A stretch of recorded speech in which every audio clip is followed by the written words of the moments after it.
እኛ እንድትገዙልን ተብሎ የሚሰጥ ትምህርት የለም። እንድትድኑ ብዬ ነው ይሄን የምነግራቸው። ስለዚህ ሐኪም ሲቆርጥ ዝም እያለው ካህናት ግን ቃላቱ ተጠንቅቆ አይዟችሁ ምዕመናን እንዲሁ እኮ ይገርማል እኮ የቀበሌ መዝጋቢ እንዴት እንደሚያመናጭቅ እኮ ታውቃለህ። ወገብ እየተቆመጠ ነው የምትጠበቀ። እሺ መታወቂያ እንዲታደስ የዛሬ 3 ወር ነው። እሺ ምን ታመጣለህ? ጥበብን ያጣት ሰው ቢኖር ይሳል እምኀበ እግዚአብሔር አቡሃ ለምሕረት። ተመልከቱ፣ ጥበብን ያጣ ሰው ካለ ሁሉን ከሚሰጥ የምሕረት አባት ከሆነ ከእግዚአብሔር ዘንድ ይለምን ይላል ያዕቆብ ምዕራፍ 1 ቁጥር 17 ላይ ካለ ጥበብን ያጣ ሰው ካለ ሁሉን ከሚሰጥ የምሕረት አባት ከሆነ ከእግዚአብሔር ይስጥ። እስመ ኩሉ ሀብት ሰናይ ወኩሉ ፍጹም ዘምላይሉ ውእቱ። በጎ ሀብት ሁሉ ከሰማይ ነውና ይላል። በጎ ሀብት ሁሉ ከሰማይ ነው። በስመ አብ ወወልድ ወመንፈስ ቅዱስ አሐዱ አምላክ። በስመ አብ ወወልድ ወመንፈስ ቅዱስ አሐዱ አምላክ። በስመ አብ ወወልድ ወመንፈስ ቅዱስ አሐዱ አምላክ። ቡሩክ እግዚአብሔር በኩሉ ግብሩ ወስቡህ ጥቀ በኩሉ ንባበ ባሕውርት ወልሳን ዘፈጠረ ኪያነ እማበ ኢሃለዎ ሀበሃለዎ። እኛን ወዶ ካለመኖር ወደ መኖር አምጥቶ የፈጠረን ክቡር ምስጉን የሚሆን ቅዱስ እግዚአብሔር ስለ ይቅርታውና ስለ ቸርነቱ ብዛት ሁሉ በፈጠረው ፍጥረት አንደበት ሁሉ ክብር ምስጋና ይግባው። የእናታችን የቅድስት ድንግል ማርያም፣ የቅዱሳን መላእክት፣ የቅዱስ መስቀሉ፣ የቅዱሳን ነቢያትና የቅዱሳን ሐዋርያት፣ የቅዱሳን ጻድቃን ሰማዕታት፣ ደናግል፣ መነኮሳት ረድኤታቸው ይደርብን። እግዚአብሔር ያከበራችሁ የተወደዳችሁ አባቶቻችን ሊቃውንት፣ ካህናት፣ ዲያቆናት፣ የጌታችን የመድኃኒታችን ኢየሱስ ክርስቶስ ክቡራን ቤተሰቦቹ የምትሆኑ ምእመናን አንድ አምላክ በሚሆን በአብ በወልድ በመንፈስ ቅዱስ ስም እንደምን ሰነበታችሁ? እንደምን አደራችሁ? እንደምን አረፈዳችሁ? ቸሮ አምላክ ኢየሱስ ክርስቶስ በይቅርታውና በቸርነቱ ብዛት ለዚህ ሰዓት ስላደረሰን ስሙ የተመሰገነ ይሁን። በመካከላችን ተገኝቶ እንዲያስተምረን ቅዱስ ፈቃዱ ይሁንልን። ዛሬ ገብርኄር ይባላል። ከአብይ ጾም ሳምንታት አንዱ ነው። እሱን አስመልክተን እንማማራለን ማለት ነው። በጥቂቱ መታመን በሚል ርዕስ ነው የምንማማረው። እስኪ በሉ ሁላችሁም ሶስተኛ በሉ። በጥቂቱ መታመን። የማቴዎስ ወንጌል ምዕራፍ 25 ቁጥር 23 ላይ የምናገኘው ኃይለ ቃል ነው። ጌታችን መድኃኒታችን ኢየሱስ ክርስቶስ በመካከላችን ተገኝቶ እንዲያስተምረን በድጋሚ ቅዱስ ፈቃዱ ይሆንልን። ጌታችን መድኃኒታችን ኢየሱስ ክርስቶስ ያስተማረው ክፍል ነው። ሙሉ ወንጌሉን ጌታ ያስተማረው የወጣበት የወረደበት ሰውን ለማዳን ያደረገው የእጁ ሥራ የቃሉ ትምህርት ታምራቱ የተመዘገበበት የሕይወታችን መዝገብ ነው። በራዕየ ዮሐንስ መጽሐፍ እንደሰማችሁት ጌታ በመጣ ጊዜ የሕይወት መጽሐፍ ተገልጦ ይነበባል ይላል። ራዕየ ዮሐንስ ምዕራፍ 22 ላይ ስትመለከቱ የሕይወት መጽሐፍ ይገለጣል። ያን ጊዜ የሰዎች ሁሉ ስራቸው ተገልጦ ይነበባል። ጌታም ለሁሉ እንደ ሥራው ይከፍለዋል ይላል። ስለዚህ ዛሬ የምንሰራው ስራ ሁሉ በኋላ ክርስቶስ ለፍርድ ሲመጣ የሕይወት መጽሐፍ ወጥቶ ተነቦ ዋጋችን ይከፈለናል። ያ የሕይወት መጽሐፍ የሚባለው በቤተ ክርስቲያን አተረጓጎም 2 ትርጉም ነው ያለው። የመጀመሪያ የሕይወት መጽሐፍ የሚባለው የሥላሴ ልብ ነው። ስለዚህ የሕይወት መጽሐፍ ተገልጦ ይነበባል ማለት ሥላሴ ችለውት ታግሰውት የኖሩትን ነገር ሁሉ በፍርድ ጊዜ አውጥተው ለፍርድ ያቀርቡታል ማለት ነው።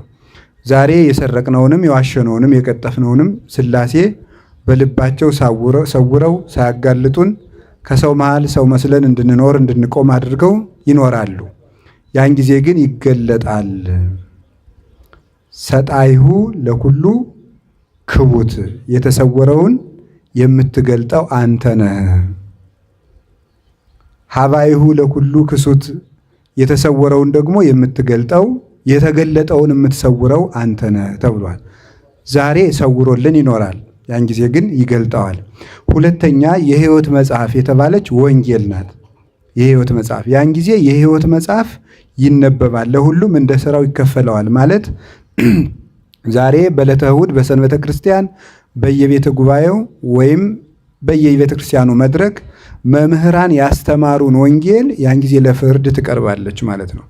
ወንጌል የሕይወት መጽሐፍ ናት። ስለዚህ አንድ ሰው የሚከፈለው በወንጌል በሰራው መጠን ነው። የዚህ ዓለም ነገሥታት የምድር ሕግ ይሰራሉ፣ የምድር ሕግ ያበጃሉ። በሰሩት ሕግ መጠን ክፉ ለሰራ ፍርድ ይሰጠዋል፣ በጎ ለሰራ ደግሞ ይፈረድለታል። ስለዚህ አሁን በዓለምም ታውቃላችሁ የፍትሐ ብሔር ሕግ፣ የወንጀለኛ መቅጫ ሕግ፣ የቤተሰብ ሕግ፣ የሰራተኛ አስተዳደር ሕግ፣ የሀገር ሕገ መንግሥት የሚባሉ ይሰራሉ። ይሄ ሁሉ ሰው ሁሉ እንደ ስራው የሚከፈልበት የዋጋው መስፈርት ነው ማለት ነው። ወንጌል የሕይወት መጽሐፍ ናት። አሁን ሕይወታችን ያለው ልንገራችሁ፣ ሕይወታችን ያለው እዚች ወንጌል ውስጥ ነው። መጽደቅና መኮነናችሁን የምታውቁት በወንጌል ነው። በወንጌል ሰው ይለካል። ስለዚህ የወርቅ ዘንግ ውሰድና መቅደሱን ለካው አለኝ ይላል እዚያ ራዕየ ዮሐንስ ምዕራፍ 11 ላይ። የወርቅ ዘንግ ውሰድና መቅደሱን ለካው። መቅደስ የተባልን እኛ ነን። መቅደስ ማደሪያ እንደሆነ የእግዚአብሔር ማደሪያ ስለሆነ ለካው የተባልን ፍትሐ እግዚአብሔር ነው። እግዚአብሔር ሰውነታችንን የሚለካው በወንጌል መጠን ነው።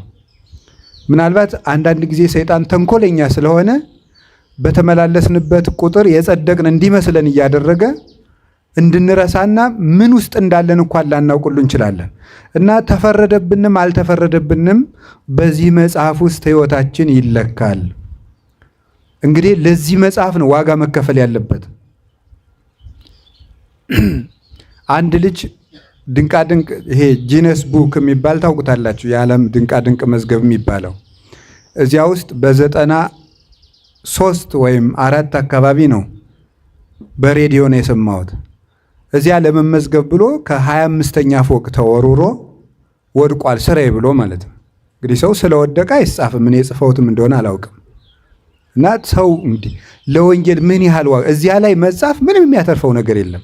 ከሞት አያድንም፣ ሀብት አያሰጥም፣ ጤናም አያሰጥም፣ እድሜም አይቀጥልም፣ ከሲኦልም አያድንም። እዚያ ላይ ለመጻፍ ወንጌል ላይ ለመጻፍ ግን ሰዎች ምንም ዋጋ አይከፍሉም። እና ይቺ 4 መጽሐፍ ማቴዎስ፣ ማርቆስ፣ ሉቃስ፣ ዮሐንስ የምትባሉት እነዚህ 4 መጽሐፍ የዓለም ሕይወት ናቸው። እነዚህ ውስጥ ነው ስማችን መጻፍ ያለበት፣ ማስመዝገብ ያለበት። እድር አባል ባለመሆናችሁ ምን ያህል እንደሚቆጫችሁ ታውቃላችሁ።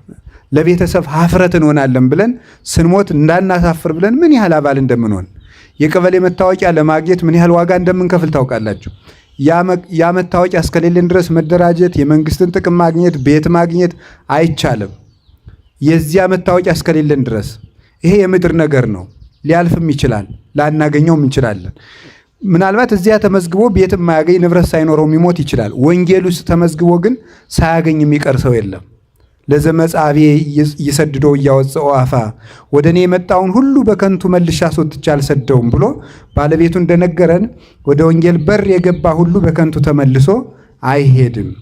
እና ጌታ በዚህ ነገር ሕይወታችን ለክቶ አስተምሮናል። አሁን የምነግራችሁ ሕይወታችሁን ነው ማለት ነው። እኔም የማነበው እናንተም የምትሰሙት ሕይወታችን፣ የሕይወት መዝገባችን፣ የሕይወት መጽሐፋችን ነው። የሚያኖረን፣ የሚያድነን፣ የሚፈውሰን፣ የሚታደገን፣ ያጋንንትን ዓይን እንደ ጦር ወግቶ የሚያሳውርልን፣ እግዚአብሔርን እናየው ዘንድ ለዓይኖቻችን ለልቡናችን ዓይኖች ኩል ሆኖ የሚያጠራልን ወንጌል ነው። ስለዚህ ደስ ብሏችሁ ልቡናችሁን አንቅታችሁ እግረ ልቡናችሁን አንቅታችሁ እንድትማሩ በእግዚአብሔር ስም ጠይቃቸዋለሁ።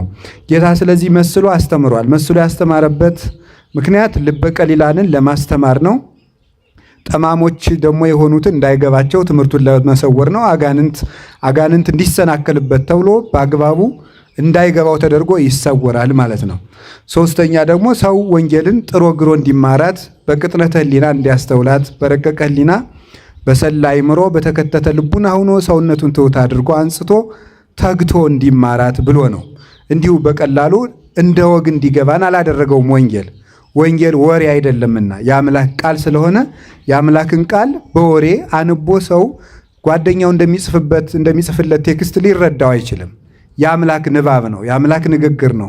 ስለዚህ ጥረን ግረን እንድንማረው ስለፈለገ ትጋት ስለሚፈልግ መንግሥተ ሰማያትን ያህል ሀገር የምንዋጅበት ሕግ ስለሆነ ተግተን እንድንማረው በምሳሌ ያስተምር ነበር። በዚያውም ላይ ትንቢት ተነግሮለት ስለነበረ እከስት በምሳሌ አፎዬ አንደበቴን በምሳሌ እገልጣለሁ ብሎ በኦሪት በሙሴ በዳዊት አናግሮ ስለነበረ ትንቢት ለመፈጸም እግዚአ ነቢያት ክርስቶስ በምሳሌ ያስተምር ነበር። ከምሳሌዎቹም አንዱ በነገራችሁ ላይ ይህ የመጨረሻው የምሳሌ ትምህርት ይባላል። ይሄ ዛሬ የምንማማርበት የመክሊቶቹ ምሳሌ ክርስቶስ ባለ በዘመኑ ካስተማራቸው የምሳሌ ትምህርቶች የመጨረሻው ትምህርት ነው። ሁለት ጊዜ ነው ያስተማረው። አንዱን በኢያሪኮ አስተምሮታል፣ አንዱን በኢየሩሳሌም በራሱ አስተምሮታል። ኢያሪኮና ኢየሩሳሌም ቅርብ ቦታዎች ናቸው። የማቴዎስ ወንጌል ምዕራፍ 25 ያለውን በኢየሩሳሌም በራሱ አቁሞ ሲያስተምረው፣ የሉቃስ ወንጌል ምዕራፍ 19 ያለውን ደግሞ ኢያሪኮ ውስጥ አስተምሮታል። ሁለቱም መክሊት የሚሉ ናቸው። ግን ለምሳሌ የሉቃስ ወንጌል 10 መክሊት ለአንዱ ተሰጠው ይላል፣ ወይም አንድ ተሰጠው 10 አተረፈ፣ አንዱ ብቻ 10 አተረፈ ይላል። በ10 ከተማ ተሾመ ይላል። የማቴዎስ ወንጌል ደግሞ 5 ተሰጣቸው ይላል። ክርስቶስ ቃሉ እርስ በርሱ የሚቃረንና የሚፈርስ ሆኖ ሳይሆን በተለያዩ ሁለት ቦታዎች በተለያየ ሰዓት ያስተማረው ስለነበረ ነው። ከአሮጌው ኢያሪኮ ወጥቶ ወደ አዲሱ ኢያሪኮ ሲገባ ያስተማራቸው ትምህርቶች ይለያያሉ። ልክ እንደዚህ እዚያው የሉቃስ ወንጌል ምዕራፍ 19 ላይ ለምሳሌ 2 ዕውራንን ፈወሰ ሲል ማቴዎስ ደግሞ 1 ዕውር ፈወሰ ይላል።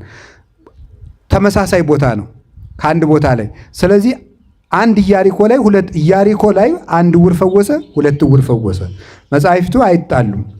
1 ዕውር ፈወሰ የሚለው አሮጌው ኢያሪኮ ላይ ነው። 2 ዕውር ፈወሰ የሚለው ደግሞ አዲሱ ኢያሪኮ ላይ ነው። የተለያዩ ቦታዎችና ትምህርቶቹም የተለያዩ ቦታዎች ናቸው። ምናልባት ይህንን በደንብ አድርጎ ማስተዋልና መረዳት ይገባል። አሁን በፊት ብዙ የማያምኑ ሰዎች እንደዚህ በሳይንስ የሚመኩ ሰዎች መጽሐፍ ቅዱስንም የሚያቃልሉ ሰዎች መጽሐፍ ቅዱስም ብሎ ጌታችን ኢየሱስ ክርስቶስን እንደ አንድ ጥሩ ደራሲ የሚቆጥሩት ነበሩ። እውነት ለመናገር ምስጋና ይግባውና አሁን ድረስ አሉ እንደዚህ የሚቆጥሩ ስለ ክርስቶስ። በዓለም ላይ በነገራችሁ ላይ የመጀመሪያው የሚወደድ ሰው ክርስቶስ ነው። በዓለም ላይ በጣም ብዙ ጠላት ያለው ሰውም እሱ ነው። የሚያስደንቀው እሱ ነው። አምላክ ነውና አጋንንት በጣም ብዙ ሰው ያስነሱበታል፣ ይጠሉታል። አምላክ ነውና ፍጥረታትና የሚያምኑ ሰዎች ሁሉ ደግሞ ይወዱታል እና ለሱ ብዙ ስም ወጥቶለታል። ብዙ ድንቅ ስራዎቹን ደግሞ አምነው የሚከተሉት በጌትነቱ የተጠቀሙም አሉ። ስለዚህ መጽሐፍትን የሚያጣጥሉ ሰዎች ይቃረናሉ። ኢያሪኮ አሁን አንድ ጊዜ ከኢያሪኮ ሲወጣ፣ አንድ ጊዜ ከኢያሪኮ ሲገባ፣ አንድ ጊዜ በአንድ ቦታ ላይ አንድ ጊዜ 2 ዕውር ፈወሰ፣ ሌላኛው ወንጌላዊ ደግሞ 1 ዕውር ፈወሰ። የሚጣሉ ነገሮች ናቸው ብለው ነበረ። ኢያሪኮ 2 ኢያሪኮ ስላለ ነው። 2 ኢያሪኮ እንዳለ አናምንም። ድሮ ኢያሪኮ የሚባልም አልነበረም። ኦሪትም ተረት ነው። እንደዚህ የሚባል ነገር አልነበረም። ፈርዖንም ተረት ነው። ኢያሪኮ የሚባል ግንብም አልፈረሰም እያሉ ሲያጣጥሉ በአርኪኦሎጂስቶች ተቆፍሮ አሮጌው ኢያሪኮ ወጥቷል። አሁን አሮጌው ኢያሪኮ እየተጎበኘው። ስለዚህ 2 ኢያሪኮዎች ስላሉ ይሄን ያስተማረበት ክፍል ነው ማለት ነው። እንደዚህ ያለ ትምህርት እንደማይሰማችሁ ጭምር በእርግጥ አውቃለሁ። ሌላ ቀን ትሰሙታላችሁ ብዬ ነው እንጂ ምክንያቱም የምትወዱት ቀለል ያለ ነገር ነው። ክርስቶስ በቃ ይሄ እንጀራ በላ አይነት ነገር የበሉት ሰዎች 5000 ነበሩ ምናምን ትወዳላችሁ። እንደዚህ ያለ ግን ዝም ብሎ ይሄ የቁጥር የተውሰበሰበ ነገረ መለኮት ምናምን ነገር ሲገባ እንቅልፋችሁ ነው የሚመጣው። ይሄን አውቃለሁ። እና እንደው አንድ ጊዜ መምህር ወልደ ትንሣኤ የሚባሉ መምህር አሉ። ሞጣ ብሉይና አዲስ ያስተምሩ የነበሩ አሁን አዲስ አበባ ናቸውና ምን ብለው አስተማሩ? በጣም የሚያስደንቅ ነገር ስለተናገሩ ደስ ይለኛል። ያን ልድገመው። በገለባ የተሟሸሙ ምጣድ በእንጨት አይጋግርም። እንዴት ጥሩ ነገር ነው የተናገሩት። እና ቢሉት ሰው ፈዞም ቢያላቸው እያስተማሩና በገለባ ተሟሽታችሁ እኮ ነው አሉ። እንግዲህ በገጠር ትልል እናቶች በገለባ ካሟሹት ያ ምጣድ ሁል ጊዜ በምንድን ነው የሚጋገረው? በገለባ ነው የሚጋገረው። በእንጨት ከተጋገረ ደግሞ በምን ነው የሚጋገረው? እና እናንተ በገለባ ተሟሽታችኋል። ቀለል ይሄ ዘፈን ስላሟሻችሁ ቀለል ያለ ነገር ነው የምትወዱት ይመስለኛል ነው እንግዲህ። ባህሪያችሁን አላውቅም። ቀለል ያለ ወሬ ምናምን ሐሜት ስላሟሻችሁ እንደዚህ ያለ ነገር ብዙም ጠጣር ነገር አትሰሙም። ለጋ ይሄ ጥርስ ያላወጣ ልጅ ፍትፍት እንጂ አጥንት መቆርጠም እንደማይችለው ማለት ነው። ፍትፍት ገንፎ ነው የሚበላው እሱ ጥርስ አላወጣም። ቅዱስ ጳውሎስም ለዚህ ነው እዚህ ዕብራውያን ምዕራፍ 5 ላይ ሐሊበ ወጋይኩክሙ ያላቸው፣ ወተት እግታችኋለሁ። ለምን አጥንት መቆርጠም ስለማ ልጆች ናችሁ እያላቸው ነው ማለት ነው። እና እንግዲህ እግዚአብሔር ልቡናውን ያድለን እና መስሎ አስተምሯል። ጌታ ሲያስተምር እንዲህ ብሎ አስተማረ። በደንብ ስሙኝ በሞቴ መጨረሻ ላይ ያስተማረው ትምህርት ነው ይሄ። ለምንድን ነው መጨረሻ ላይ ያስተማረው? መጨረሻ ላይ እመጣለሁ ብሎ በምን ዋጋ እንደምናገኝ የነገረን ነው። ሊሰቀል ሲል ነው ይሄን ትምህርት ያስተማረው። ጥቂት ሲቀረው 2 ቀን 3 ቀን ሲቀረው ሊሰቀል ሲል ያስተማረው የማቴዎስ 20 21 22 23 ያሉትና ደግሞ ሉቃስ 19 20 እነዚህ መጨረሻ ሊሰቀል አካባቢ ያስተማራቸው ትምህርቶች ናቸው። እመለሳለሁ፣ በዚያው አልቀሩም፣ ተመልሼ መጣና ዋጋችሁን እከፍላችኋለሁ፣ ዋጋችሁን እምሰጣችሁ ደግሞ በዚህ ነው እና ይሄ ማቴዎስ ወንጌል ምዕራፍ 25 ሁሉም የመንግስተ ሰማያት ናቸው። የመንግስተ ሰማያት ዋጋ ወንጌል ተብሎ ነው የሚጠራው። ዋጋ የምናገኘው በዚህ ተሰፍረ ነው። ልክ ይሄ ነው ማለት ነው እና ይህንን ምዕራፍ ማወቅ መንግስተ ሰማያትን ማወቅ ነው እና ወበከመ ብእሲ ዘይነግድ ወፀዋ አግብርቲሁ ወወሃቦሙ ንዋዮ ይትገበሩ ቦቱ። ሩቅ አገር እንደሚሄድ ሰው ባሮቹንም ጠርቶ ወጥተው ወርደው ያተርፉበት ዘንድ ገንዘቡን እንደሰጣቸው ሰው መንግስተ ሰማያት ይህችን ትመስላለች ይላል። ታሪኩን በደንብ ያዙት። እንግዲህ ኋላ ሲተረጎምም እንድትይዙት ማለት ነው። ሩቅ አገር እንደሚሄድ ሰው ቅዱስ ዮሐንስ አፈወርቅ ሳምንት እሑድ የሚያስተምረውን የመጽሐፍ ቅዱስ ክፍል ምዕመናን አንብበው ሰንብተው እንዲመጡ ያደርግ ነበረ። ከዚያ በኋላ በደንብ ጥያቄ ተነስቶባቸው እሱ ሲያብራራ እንዲገባቸው ማለት ነው። እናንተ እግዚአብሔር የተመሰገነ ይሁን አታነቡ። አሁን የዛሬውን አንብባችሁ ትመጣችሁ ቢሆን ኖሮ ንባቡ አያስፈልግም። ንባቡን ትቼ ዝም ብዬ እንደዚህ ያለው እንደዚህ ነው፣ እንደዚህ ያለው እንደዚህ ነው ነበር የሚያስፈልገው እና አታነቡም። ንባቡንም መንገር ያስፈልጋል እና አነቡ ባካችሁ። እውነቴን ነው ማለት ነው። አንዳንድ ጥቅስ እንዲሁ ጴንጤ በሚወረውረው አንድ ጥቅስ እየተደናበራችሁ ሁልጊዜ ትልልቅ ትምህርት መማር ሲገባችሁ እናንተን ለመጠበቅ ለነሱ መልስ በመስጠት እኛም ተሰቃይተን መሞት። ሌላ ስንት ምስጢር መነገር ሲገባው እነሱ ደግሞ ብልሃተኞች ናቸው። ለምሳሌ አምና አንዱ እብድ መጥቶ ለታምረ ማርያም ስግደት አይገባም አለ። ሆ አለ ህዝቡ። ለሱ መልስ የሆነ ቀን ደግሞ መጡና ደግሞ ገድለ ተክለ ሃይማኖት ስህተት አለበት ደግሞ ለሱ መልስ ደግሞ አሁን ምክንያቱም ያለ የቤት ስራ እንዳንቀመጥ ነው። ለ6 ወር አንድ የቤት ስራ ይሰጡናል።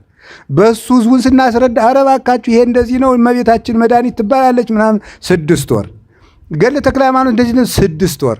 ነገ ደግሞ ገድለ ክርስቶስ ሰምራ ይላል። የኢትዮጵያ ገድል ተቆጥሮ ላያልቅ ነገር ይመጣና ደግሞ ገድለ ክርስቶስ ሰምራ ስህተት አለበት። ትክክል ናት እናታችን እንደዚህ ናት 6 ወር።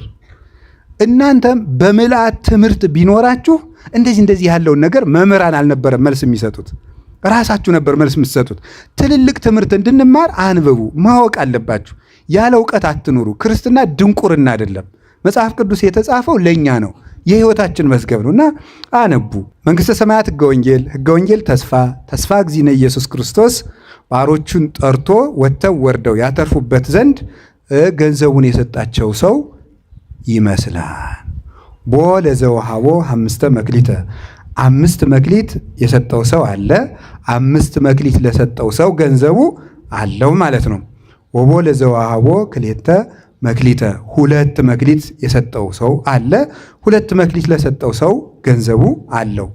ወቦ ዘወሃቦ 1 መክሊተ 1 መክሊት የሰጠውም ሰው አለ።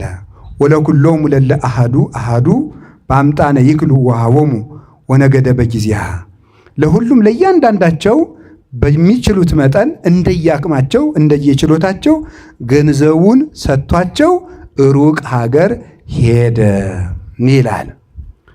ወሆረ ዝኩ ዘሐመሰ መካሌ ነሳ ወተገበረ ቦቶን ወረብሃ ካልአተ ሐመሰ መካሌ 5 መክሊት የወሰደው ሰውዬ የተቀበለው ሰውዬ ወጥቶ ወርዶ 5 መክሊት አተረፈ። ወከማሁ ዛሃደሂ መካሌ ነሳ ዘክሌተሂ መካሌ ነሳ 2 መክሊት የወሰደው ሰው ወረባሃ ቦቶን ካልአተ ክሌተ መክሊተ እነሱም ደግሞ ወጥቶ ወርዶ ሌሎች 2 መክሊቱን አተረፈ። 2 መክሊት የወሰደው ሰው ወጥቶ ወርዶ ሌላ 2 መክሊቶችን አተረፈ።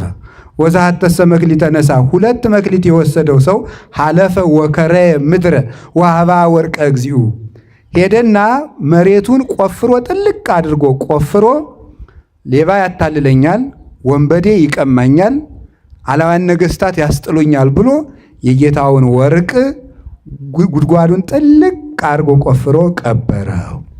ወምድኅረ ብዙ መዋይል አተወ እግዚኦሙ ለሉ አግብርት ወኀዘ ይትሐሰቦሙ ከብዙ ዘመን በኋላ የእነዚህ አገልጋዮች ጌታ ተመልሶ መጣ፣ ይተሳሰባቸውም ጀመር ይላል። ወመጻ ዘሐምሰ መካልየ ነሣ 5 መክሊት የወሰደው ሰው መጣና እንዲህ አለ። ወአምፃ ካላተ ሐምሰ መካልየ ሌሎች 5 መክሊቶችን አትርፎ ይዞ መጣና አኮኑ እግዚኦ ሐምሰ መካልየ ወሀብከኒ 5 መክሊት ሰጥተኸኝ አልነበረምን? ወናሁ ሐምስ መካልይ ዘረባይኩ ቦቶን ሌሎች 5 መክሊቶች ያተረፍኳቸው እነሆ አንተ 5 መክሊት ሰጥተኸኝ ነበር፣ እኔ 5 ጨመርኩበት አለ። ከዛ ጌታ ምን አለው? ወይቤሎ እግዚኡ ኦ ገብር ኄር ወገብር ምእመን ዲበ ውሁድ ምእመነ ኮንከ ወዲበ ብዙ እሰይመከ አንተ በጎ አገልጋይ በጥቂቱ ታምነሃል እና በብዙህ እሾመሃለሁ። በውስተ ፍስሐሁ ለእግዚእከ ወደ ጌታህ ደስታ ግባ አለው ይላል። ወመጻ ዝኩ ዘክልኤተ መካልየ ነሣ 2 መክሊት የወሰደው ሰው መጣ። አኮኑ እግዚኦ ክልኤተ መካልየ ወሀብከኒ 2 መክሊት ሰጥተኸኝ አልነበርክምን? ወናሁ ካልአት ሐምስ መካልይ ዘረባይኩ ቦቶን እነሆ ያተረፍኩባቸው ሌሎች 2 መክሊቶች አሉ ብሎ 4 አስረከበ። ኦ ገብር ኄር ወገብር ምእመን ዲበ ውሁድ ምእመነ ኮንከ ወዲበ ብዙ እሰይመከ አንተ በጎ ባሪያ በጥቂቱ ታምናሃልና በብዙ እሾመሃለሁ። በውስተ ፍስሐሁ ለእግዚእከ ወደ ጌታህ ደስታ ግባ ይላል። ወመጻ ዝኩ ዘሃደ መክሊተ ነሣ 1 መክሊት የወሰደው ሰውም መጣ ይላል። አምር ከመድሩክ ብእሲ አንተ ተአርር እማበኢ ዘራይከ ታስተጋብ እማበኢ ዘረውከ እኔ አንተ ያልዘራኸውን የምታጭድ ያልበተንከውን የምትሰበስብ ጨካኝ ንጉሥ እንደሆንክ አውቄአለሁ። ፈሪሄ ሆርኩ ወከረይኩ ምድረ ወሀባይኩ መክሊተከ ፈርቼ ነገሥታት አላዋን ነገሥታት ቢነሱብኝ፣ ሌባ ቀጣፊ ቢያታልለኝ፣ ወንበዴ ቢቀማይ ብዬ ፈርቼ ገንዘብህን መሬቱን ጥልቅ አድርጌ ቆፍሬ ቀብሬዋለሁ። ናሁ መክሊትከ 1 መክሊት እችትልህ አለው። ኦ ገብር ሐካይ ወገብር እኩይ አንተ ሰነፍ ክፉ ባሪያ ተአምረኒኖ ከመአነ ድሩክ ብእሲ እኔ ክፉ ሰው እንደሆንኩ ታውቀኛለህን? ዘአአርር ማበኢ ዘራይኩ ያልዘራሁትን የማጭድ ዘአስተጋብ ማበኢ ዘረውኩ ያልበተንኩትን የምሰበስብ እንደሆንክ ታውቀኛለህን? እምያግባይከ ወርቄ ውስተ ማዕድየ እንደዚያ ከሆነ ገንዘቤን አትመልስም ነበርን? ማስተገበርክዎ እኔ ወጥተው ወርደው ለሚሰሩ ሰዎች ሰጥቼ ለምን አላስተርፍበትም ነበረ አለ። ንሱ ዘንተ መክሊተ ወሀብዎ ለዘቦቱ 10 መክሊተ ይሄንን የዚህን ክፉ ባሪያ 1 መክሊት ወስዳችሁ 10 መክሊት ላለው ጨምሩለት። እስመ ለዘቦ ይሁብዎ ላለው ይጨመረዋልና ወለዘስ አልቦ መኒቦ ያሃይድዎ የሌለውን ግን ያኑ አንዱን ይወስዱበታል። ዋውፅእ ወለዝንቱ ገብር ሐካይ ውስተ ጸናፌ ጽልመት ሀባሃሎ ብካይ ወሐቀየ ስነን ይህን ክፉ ባሪያ ወስደው ጽኑ ጨለማ ጥርስ ማፋጨት ወዳለበት ክፉ ስቃይ ወዳለበት ቦታ ጣሉት ይላል። ስለ ቃሉ የእግዚአብሔር ስሙ የተመሰገነ ይሁን። ይሄ ንባቡ ነው። እንግዲህ አሁን አንዴ እናንተ ትነግሩኛላችሁ እየጠየቅኳችሁ መንግሥተ ሰማያት ምን ትመስላለች?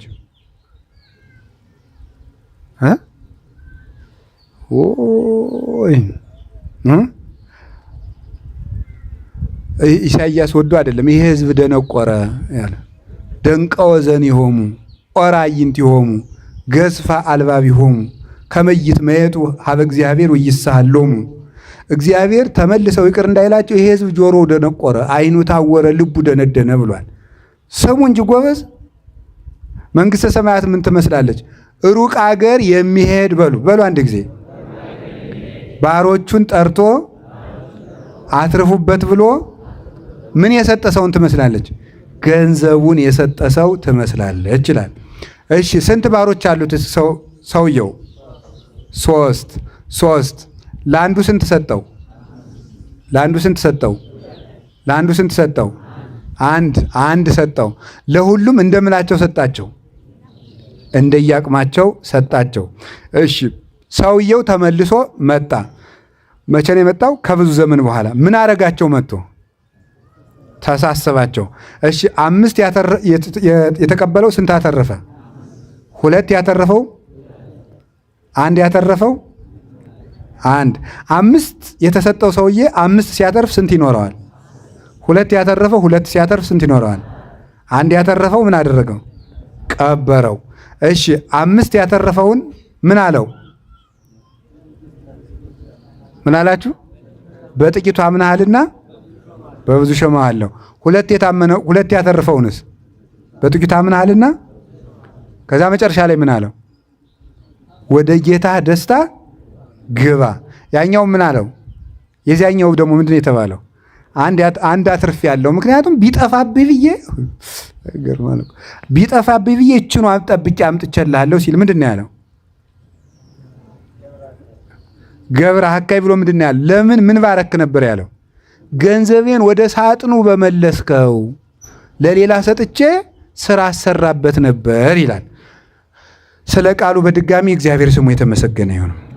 እሺ ትርጉሙን ነግሬያችሁ ትምህርቱ ባጭሩ ያልቃል። ረጅም ሰዓትም አንወስድም። በእውነት እግዚአብሔር ባወቀ። ሩቅ አገር የሚሄደው ሰው ማን ነው? ክርስቶስ ነው። ሩቅ አገር የሚሄደው ሰው ክርስቶስ ነው። ሩቅ አገር የተባለ ሰማይ ነው። ወደ ሰማይ ያረገው እርገቱ ነው። ሩቅ አገር የሚሄድ ሰው ያለ ገንዘብ መስጠቱ የሀብትና የጸጋ ባለቤት መሆኑን ያጠይቅለታል። ጠርቶ ሰጣ። እሱ ጠርቶ የሰጠው ገንዘብ መስጠቱ እሱ አሳየ ሕይወት መዝገበ ረድኤት መጻላ ድህኖ ይላል ቅዱስ ያሬድ። አሳየ ሕይወትን ዋጋ አድርጎ የሚሰጥ መዝገበ ረድኤት ሁሉ ከሱ የሚገኝ እሱ ሰውን ለማዳን መጣ። ክርስቶስ ወሃቤ ሀብታት ነው። ተቀባይ አይደለም፣ ነሳኢ አይደለም፣ ሰጭ ነው። ለዚህ ነው ቃል ሥጋ ኮነ ወሐደረ ላዕሌነ ወሪነ ስብሐቲሁ ከመ ስብሐተ አሐዱ ወልድ ዋሕድ ለአቡሁ ዘምሉ ጸጋ ወጽድቀ ያለው። ጸጋና ክብርን ሞገስን የተመላ ነው ይለዋል የዮሐንስ ወንጌል ምዕራፍ 1 ላይ ጸጋና ክብርን የተሞላ ነው ማለት ጌትነት፣ ክብር፣ ሀብት፣ ጸጋ ገንዘቡ ነው። እንደ ነቢያት እንደ ሐዋርያት ለምኖ የሚቀበል አይደለም። የሀብት ባለቤት ነው እሱ። ኢሳይያስም ሲናገር ዘስልጣኑ ዲበ መትከፍቱ ያለው ትንቢተ ኢሳይያስ ምዕራፍ 9 ቁጥር 6 ላይ አለቅነት በጫንቃው ላይ ይሆናል ያለ ጌትነት፣ ኃይል፣ ስልጣን ገንዘቡ ነው ማለት ነው። አንድ ሰው ከሌላ ጫንቃ ማለት የራስ ነው። ትከሻ የራስ ኃይል ነው። ኃይል ገንዘቡ ነው። ኃይል በትከሻው ነው ማለት የራሱ ነው። አይለምንም፣ ከአብ አይለምንም፣ ከመንፈስ ቅዱስ አይለምንም። ራሱ የባህሪ አምላክ ነው ማለት ነው። እንግዲህ ጌታችን መድኃኒታችን ኢየሱስ ክርስቶስ ሀብት በመስጠቱ አምላክ መሆኑን ከምናስረዳበት መካከል አንዱ ነው። ቅዱስ ቄርሎስ ደጋግሞ ክርስቶስ አምላክ አይደለም አምላክ ነኝ ብሎ መቼ አስተማረ የሚሉ መናፍቃንን መልስ ሲሰጣቸው ደጋግሞ የሚነግራቸው ክርስቶስ ሀብት እንዴት ሊሰጥ ቻለ? ቤተ ክርስቲያንንስ እንዴት ሊመሰርታት ቻለ? ቤተ ክርስቲያንስ የእግዚአብሔር ናት ወይስ የፍጡር ናት? የእግዚአብሔር ናት። ክርስቶስ የቤተ ክርስቲያን አምላክ ከሆነ እንግዲያው ቤተ ክርስቲያን የእግዚአብሔር ስለሆነች ምን አለ? ክርስቶስ እግዚአብሔር ነው። ክርስቶስ እንዴት ክህነት ሊሰጥ ቻለ? እንዴት ስልጣን ሊሰጥ ቻለ? እንዴት በአጋንንት ላይ ስልጣን ሊሰጥ ቻለ? እንዴት ሙት አንሱ ብሎ ስልጣን ሊሰጥ ቻለ? እንዴት ድውይ ፈውሱ ብሎ ስልጣን ሊሰጥ ቻለ? እንዴት ኃጢአትን የመስራትና የማሰርና የመፍታትን ስልጣን ሊሰጥ ቻለ? ይሄንን ነቢያት አላደረጉትም። ሐዋርያት ማንም ሰው ኃጢአትን የመስራትና የማሰርና የመፍታት ስልጣን ሊሰጥ አይችልም። እንግዲያው ክርስቶስ ሀብት ነው።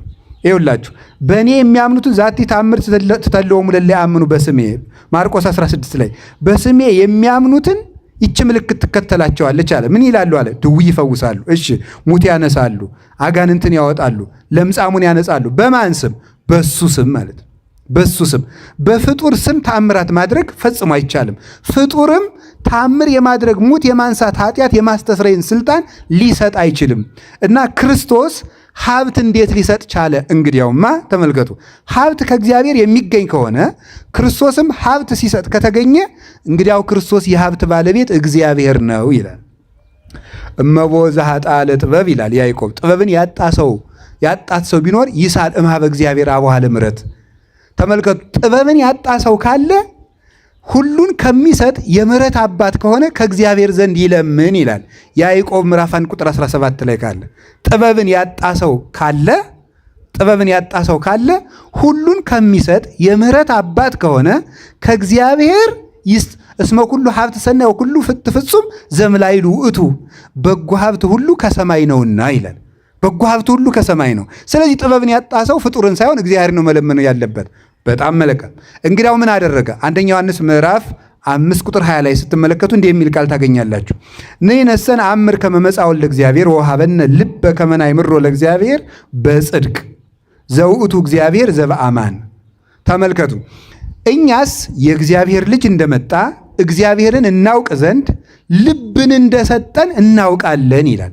እኛስ የእግዚአብሔር ልጅ እንደመጣ እግዚአብሔርን እናውቅ ዘንድ ልብ እንደሰጠን እናውቃለን።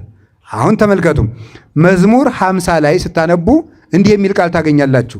ልበ ንጹሐ ፍጥር ሊተ እግዚኦ መንፈሰ ርቱዐ ሐድስ ውስተ ከርሥየ። አቤቱ ንጹሕ ልብ ፍጠርልኝ ይለዋል። ማን ነው እንደዚህ የሚለው? እግዚአብሔርን ነው። ዳዊት ልብ ፍጠርልኝ ያለው እግዚአብሔርን ነው። ዳዊት እግዚአብሔርን ልብ ፈጥርልኝ ካለው ልብ የመስጠት ስልጣን የእግዚአብሔር ስለሆነ ነው። እንደዚያ ከሆነ ክርስቶስ መጣና ልብ ሰጠን አለ። እንግዲያው ክርስቶስ እግዚአብሔር ሰብሰ ይሬኢ ገጸ ወእግዚአብሔር ይፈትን ልበ ወኩልያተ። አንደኛ ሳሙኤል ምዕራፍ 16 ላይ ሰው ፊትን ያያል፣ እግዚአብሔር ግን ልብና ኩላሊትን ይመረምራል ተብሎ ተጽፏል። ሰው ፊትን ያያል፣ እግዚአብሔር ልብና ኩላሊትን ይመረምራል። ልብ በሉ።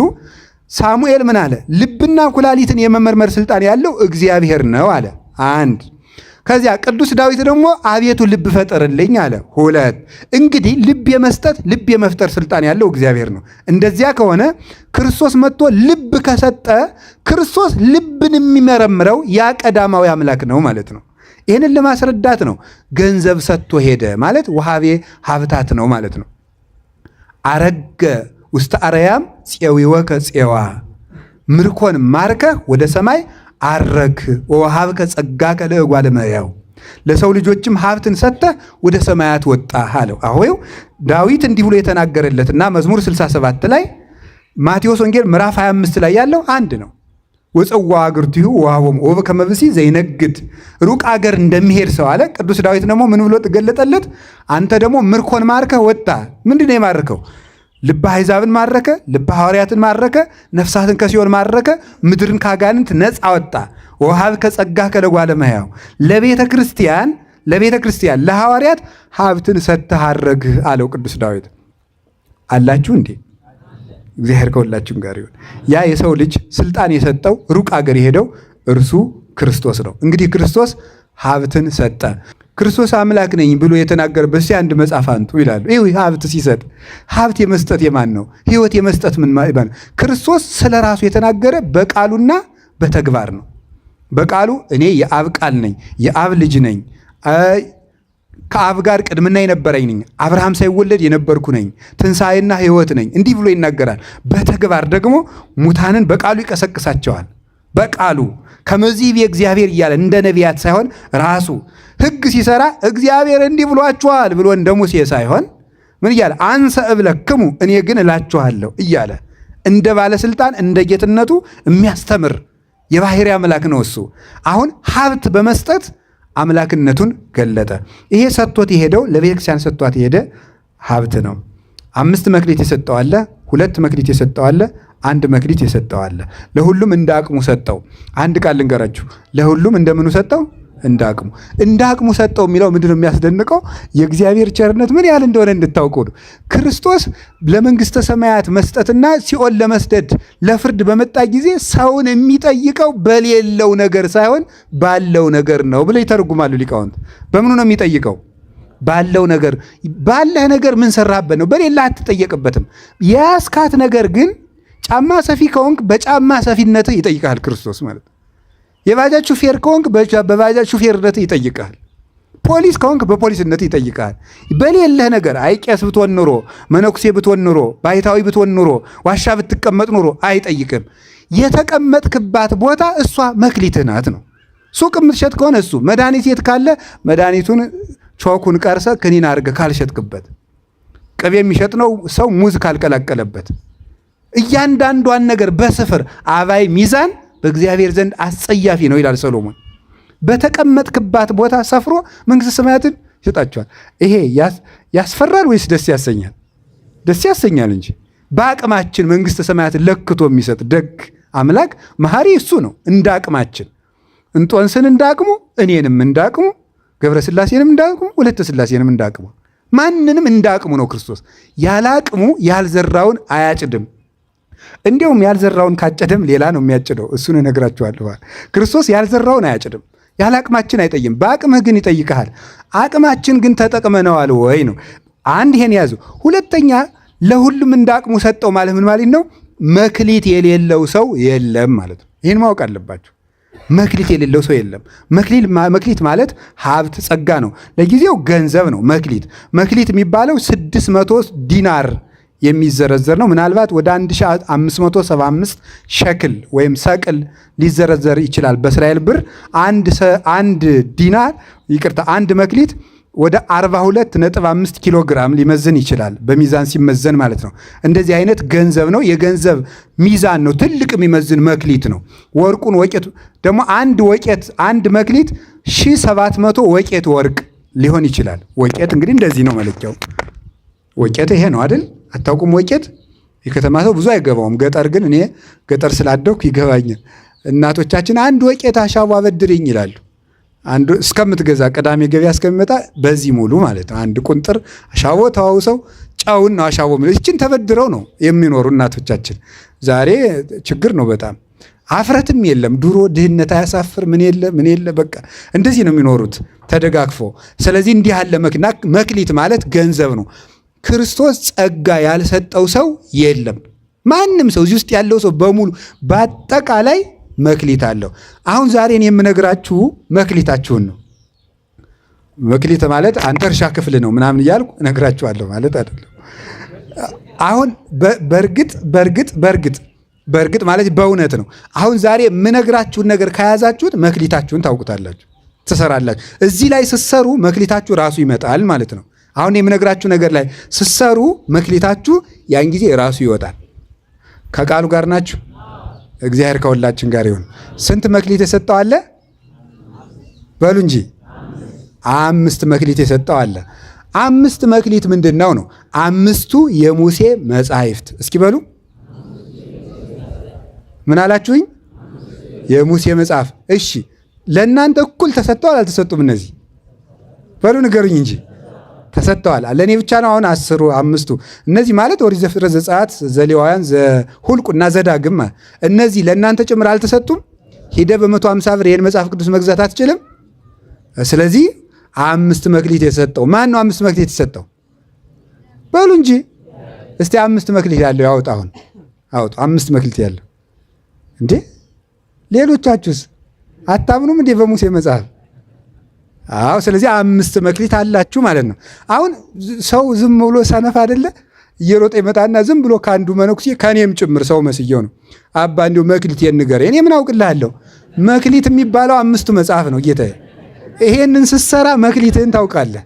5ቱን ከሰራ እንጂ እኔ ጠንቋይ ነኝ እንዴ? እኔ ማውቅ ሲጀምር ጠንቋይስ ያውቃል እንዴ? የውሸት ያውቃል። በእርግጥ በነገራችሁ ላይ አጋንንት ያውቃሉ። አጋንንት የተደረገን ነገር ያውቃሉ። የተደረገን ነገር ያልተነገረን ነገር ማወቅ አይችሉም። የተደረገን ለምሳሌ አሁን እኛ እዚህ ተቀምጠናል። አሜሪካ ማወቅ ትችላለች አትችልም? እኛ እዚህ እንደተሰበሰብ በደንብ በሳተላይት አይደል እንዴ ታውቃለች። እንግዲህ ሰዎች በሳተላይት ማወቅ ከቻሉ የአጋንንትን ፍጥነት ልንገራችሁ። ሳተላይት በጣም ፈጣን ነው እንግዲህ አይደለም? ፈጣን አይደለም? ፈጣን አይደለም ወይ? በጣም ግሩም። ሳተላይት በጣም ፈጣን ከሆነ አሁን እዚህ ተቀምጦ እኔ አሁን እዚህ ቁጭ ብዬ ኢንተርኔት ቢኖር ኑሮ አሜሪካ መሰማት እችላለሁ አልችልም? አሁን በኢንተርኔት እንደዚህ ተደርጓል ማለት ነው። ጥሩ። ሰይጣን ደግሞ ከኢንተርኔት በጣም ብዙ ጊዜ እንደሚፈጥን ላንገራችሁ። ሰይጣን አንዱ ጋኔን እኮ ነው። አንዱ ጋኔን እኔ አይኔን ጭፍን አንዴ ቶሎ አይናችሁን ጭፍን ግልጥ አድርጉት በቅጽበት ቶሎ በሉ በቃ ቶሎ ማለት አሁን እንደሱ እስከምታደርጉ ድረስ ከሰባቱ ሰማያት ተነስቶ ከዚህ ምድር በታች ውሃ አለ፣ ከውሃው ቀጥሎ እሳት አለ፣ ከእሳቱ ቀጥሎ ነፋስ አለ፣ ከነፋስ ቀጥሎ በረባሮስ የሚባል ጨለማል። ከዚያ ደርሶ መልሶ ሰባቱ ሰማያት የሚደርስበት ፍጥነት አለው። ገባችሁ? በጣም ከብርሃን ፍጥነት እንግዲህ የእናንተ ሰዎችና አልበርት አንስታይን እንደተናገሩት በጣም ፈጣኑ አንዱ ብርሃን ነው። ከብርሃን ፍጥነት በጣም ብዙ ጊዜ የሚፈጥነው ማን ነው? ጋኔን ነው። ስለዚህ ምን ያደርጋል? በዓለም ላይ የተደረጉ ነገሮችን ተዘዋውሮ አሁን እኔ እዚህ ቁጭ እንዳልኩ እስከምል ድረስ አሜሪካ ደርሶ ይመጣል ማለት ነው። ማን? ሰይጣን። ስለዚህ አሜሪካ የተደረጉ ነገሮችን ሁሉ ሊነግረኝ ይችላል ማለት ነው። አሁን ስለዚህ ጠንቋዮች ማንም ሳያውቅህ የተወለድክበት ሀገር ሳይፋጥራ ይባላል ይላል። ምን ችግር አለ? እኔ ስወለድ ሰይጣን እየዞረ ስለነበር ያውቀዋል ማለት ነው። ስለዚህ ሰይጣን የተደረገን ነገር ምን ይላል ብያቸዋለሁ? ያውቃል ማለት ነው። ሰይጣን የተደረገን ነገር ስለሚያውቅ ጠንቋዮች እኛ ያልነገርናቸውን ነገር ቢናገሩ ልናደንቃቸው አንችልም። አሁን ወደ ትምህርታችን እንመለስ። 5 መክሊት የሰጠው አለ። 5 መክሊት ምንድን ነው? በሉ ንገሩ እንጂ። 5 ገንዘብ ምን ያደርጋል? ያከብራል፣ ያለብሳል፣ ጤና ይሰጣል፣ ሀብት ይሰጣል። ትታከምበታለህ፣ ቢርብ ትበላለህ፣ ብትራቁት ትለብስበታለህ፣ ከብረህበት ትኖራለህ። ገንዘብ። ኦሪት ምን ታደርገ? ለማቀብ ከኦሪተከ ትበል ከራሜከ ኦሪትን ብትጠብቃት ድልብ የድልብ ታበላሃለች። ወይ ሰፍፍ ማይበብተ ወይንከ ውስተ ማይድከ የወይን ዘለላ በማይድ ሞልቶ ይኖራል ይተርፋል። ወትርየይ እስከ ነሳልስ ወራብ ትውልድ ውሉደ ውሉድከ እስከ 3 እስከ 4 ትውልድ ድረስ እድሜ ጨምራለህ፣ የልጅ ልጅ ዘመን ታያለህ ይላል። ስለዚህ ኦሪት ገንዘብ መክሊት ገንዘብ ከሆነ መጽሐፍ ቅዱስ ገንዘብ ነው። ሀብት ይሰጣችኋል፣ ጤና ይሰጣችኋል፣ አይምሮ ይሰጣችኋል። እናንተ ግን ገንዘብ ሲባል ሄደ በኤቲኤም የምታወጣው የተቆጠረ 10 ብር ነው የሚመስላችሁ። ይሄ ገንዘብ ነው። 5 የተቀበለው ሰውዬ ስንት አተረፈ? በሞቴ በሉ ንገሩኝ እንጂ 5 አተረፈ። 10 ቃላትን ያዘ ማለት ነው። 10 ይሆናል አይደለም? ይሄ 5ቱ ህገጋት ውስጥ 10 ቃላትን አትርፎ የሰራ ማለት ነው። ይሄ ሰው ገንዘብ አለው። ሀብት እንዲኖራችሁ ጤና እንዲኖራችሁ ከፈልጋችሁ 10 ቃላትን መጠበቅ። ኢታምልክ ባዕድ አምላክ ዘእንበሌ፣ እኔ በቀር ሌላ አምላክ አታምልክ፣ በሐሰት አትመስክር፣ ሰንበትን አክብር፣ የባልንጀራህን ገንዘብ አትመኝ፣ ወደ ባልንጀራ ሚስት አትሂድ፣ የእግዚአብሔር የአምላክህን ስም በከንቱ አትጥራ። እነዚህን ቆጥራችሁ ጽፋችሁ ስሯቸው። እነዚህን ስትጠብቋቸው ሀብት ከቤታችሁ ደጅ አንኳኩቶ ይመጣል። እነዚህ ገንዘቦች ናቸው። 10 መክሊት ያተረፈ አለ። ከቃሉ ጋር ናችሁ? እሺ። 2 መክሊት የተሰጠው አለ። ስንት መክሊት? 2 መክሊት። እነዚህ 2 መክሊቶች ምንና ምን ናቸው ስትሉ ፍቅረ ቢጽና ፍቅረ እግዚአብሔር ይባላሉ። እግዚአብሔርን መውደድና በሉ ሰውን መውደድ። እነዚህ 2 መክሊቶች ናቸው። እግዚአብሔርን መውደድ፣ ሰውን መውደድ። እግዚአብሔርን መውደድ ከራስ በላይ፣ ሰውን መውደድ እንደ ራስ። ሰውን መውደድ እንደማን? እንደ ራስ። ሰውን ስትወደው እንደ ራስህ። አጭር ነገር ነው። በቃ ሰውን መውደድ ቀመሩ ከጠፋችሁ አጭር ነው። እንደ ራስ ማለት ለራስ የምትፈልገውን ለባልንጀራ ምን አንበል ነው። አንተ እንዲያደርጉብህ የምትፈልገውን ለባልንጀራ አንተ እንዲያደርጉብህ የማትፈልገውን ለባልንጀራ ምን አትበል ነው። እንዲያደርጉልህ የምትፈልገውን። በጣም ጥሩ። እኔ አሁን ልንገራችሁ። እናንተ ሰረቃችሁኝ አይበለውና የሆነ ነገር ሰረቃችሁ ደግሞ ደበደባችሁኝ። በቃ ይህንን አድርጋችሁ ሌላ ቀን ስትመጡ ምንም ችግር የለም ብላችሁ አትወዱኝም? ትወዱኛላችሁ። እንዴት ያለ ይቅር ባይ ሰውዬ ነው ትላላችሁ።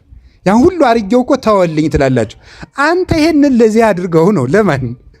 አንተ ብዙ ነገር አድርገህ ሰው ሲተውልህ ደስ ይለህ የለ? እሱን አድርገው ለባልንጀራህ ነው። ብዙ ያደረገህን ሰውዬ ምን በልለት ነው? ተውለት። አንተ ሲተውልህ ደስ እያለ መስሎኝ፣ አንተ ደስ ካለ ለዚያ ሰውዬም ደግሞ ተውለት። ይሄንን ነው። ይሄ ሰውን መውደድ። ሲራክም ይላል የምታየውን ሰው ጠልተህ የማታየውን እግዚአብሔርን እወደዋለሁ ብትል አንተ ሐሰተኛ ነህ። ሰው የእግዚአብሔር መልክ ስለሆነ ማለት ነው። እግዚአብሔር መልክ ነው። ሰውን የሚወድ ሰው እግዚአብሔርን ይወዳል። ሰውን የሚጠላ ሰው እግዚአብሔርን ይጠላል። ስለዚህ ተመልከቱ። ወበእላ ክሌቲ ኤው ይሄ ስንት ጣት ነው? ይሄኛው እጅስ 5 ስንት ይመጣል? 10። በጣም ጥሩ። አሁን ይሄንን እጄን እዚህ ላይ በሰይፍ ብትቆርጡት 5ቱ ጣቶች ምን ይሆናሉ? ምን ይሆናሉ? በሉ እንጂ። እሺ ግራ እጄን ደግሞ በሰይፍ ቁረጡት 5ቱ ምን ይላሉ? አሁን ልብ በሉ እንግዲህ ልብ በሉ። ወበእላ ክሌቲ ትእዛዛት ተሰቅላ ኦሪት ወነቢያት 5 ጣት በቀኝ እጄ 5 ጣት በግራ እጄ ሁለት 10 ያዙ። እንደዚህ አንጠልጥለው 5ቱ ናቸው እንደዚህ አድርገው ያዙት። ሁለቱ 5 ይዘዋል። አንዱ 5 ሁለቱ ስንት ይዘዋል? 10 ይዘዋል። ሰውን መውደድ ስንቱን ይይዛል? 5ቱን። እግዚአብሔርን መውደድ ስንቱን ይይዛል? 5ቱን ይይዛል ማለት ነው። ሁለቱን ስትጥሳቸው ምኑን ታጣለህ? 10ሩን ታጣለህ ማለት ነው። እግዚአብሔርን የማትወደው ከሆነ 5ቱን ታጠዋለህ። ሰውን ስትጠላ 5ቱን ታጣለህ። እዚያ ምን ትሆናለህ? ጉንድሽ ቆማጣ ማለት ነው። ፍቅረ እግዚአብሔርና ፍቅረ ሰብ ፍቅረ ቢጽ የጎደለው ሰው ቆራጣ ነው ማለት ይሄ ነው ማለት ነው።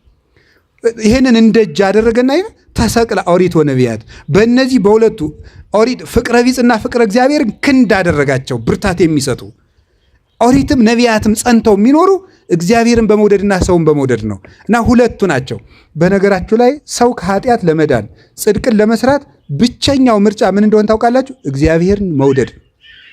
እግዚአብሔርን መውደድ። እንዴት ነው እግዚአብሔርን መውደድ የሚሆነው? እሺ ገበሬውን የሚቆፍረው ምንድን ነው? ይቆፍራል፣ ያርማል፣ ይደክማል። ለምን? እንጀራ ስለሚወድ ነው። ለምትወደው ነገር ዋጋ ትከፍላለህ። ዝናብ ትመታለህ፣ ፀሐይ ይመታሃል።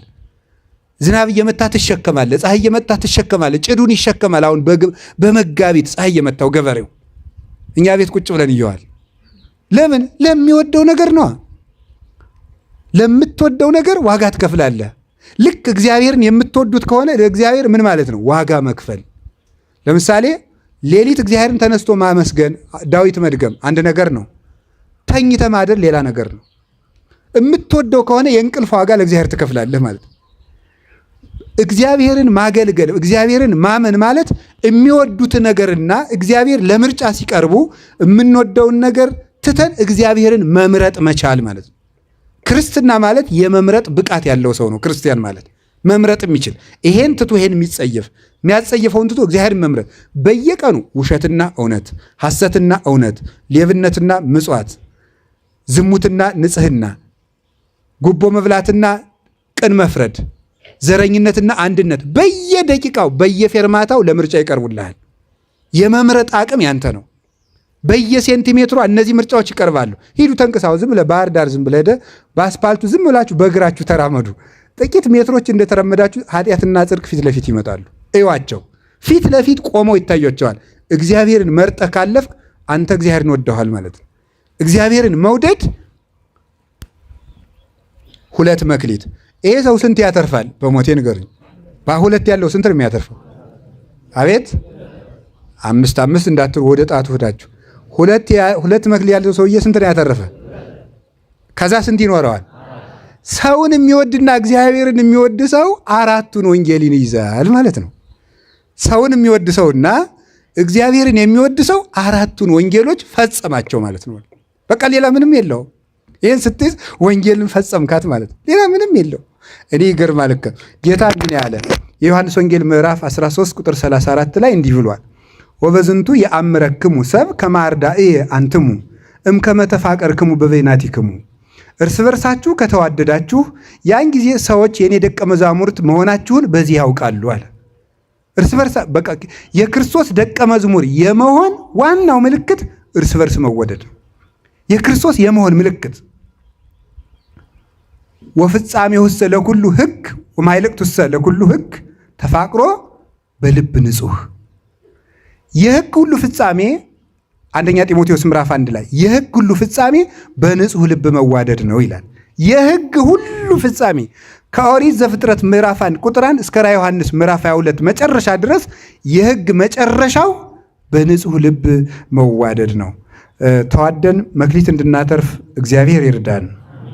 እግዚአብሔር ይርዳን። ይኸውላችሁ ለምሳሌ እንገራችሁ። ተርቤ አላበላችሁኝም። ያዙ እስኪ በሉ እናንተም። ብጠማ አላጠጣችሁኝም። እንግዳ ሁኜ ብመጣ አልተቀበላችሁኝም። ብታሰር አላስፈታችሁኝም። ብራቆት አላለበሳችሁኝም። እነዚህ ሁሉ የምን ጥያቄዎች ናቸው? የፍቅር ጥያቄዎች ናቸው። የፍቅር ጥያቄዎች ናቸው እነዚህ ሁሉ ማለት ነው። ክርስቶስ ሲመጣ የሚጠይቀን የምንም ጥያቄ አይደለም፣ የፍቅር ጥያቄ ነው። ለምን ብራብ አላበላችሁኝም? ለማን? ለዚያ ወንድምህ። መቼ ተርበህ? ማይዜ ርህበከ ርኢናከ ወያብላዕናከ። መቼ ርቦህ ነው? መቼ ነው ያላበላንህ አሉት።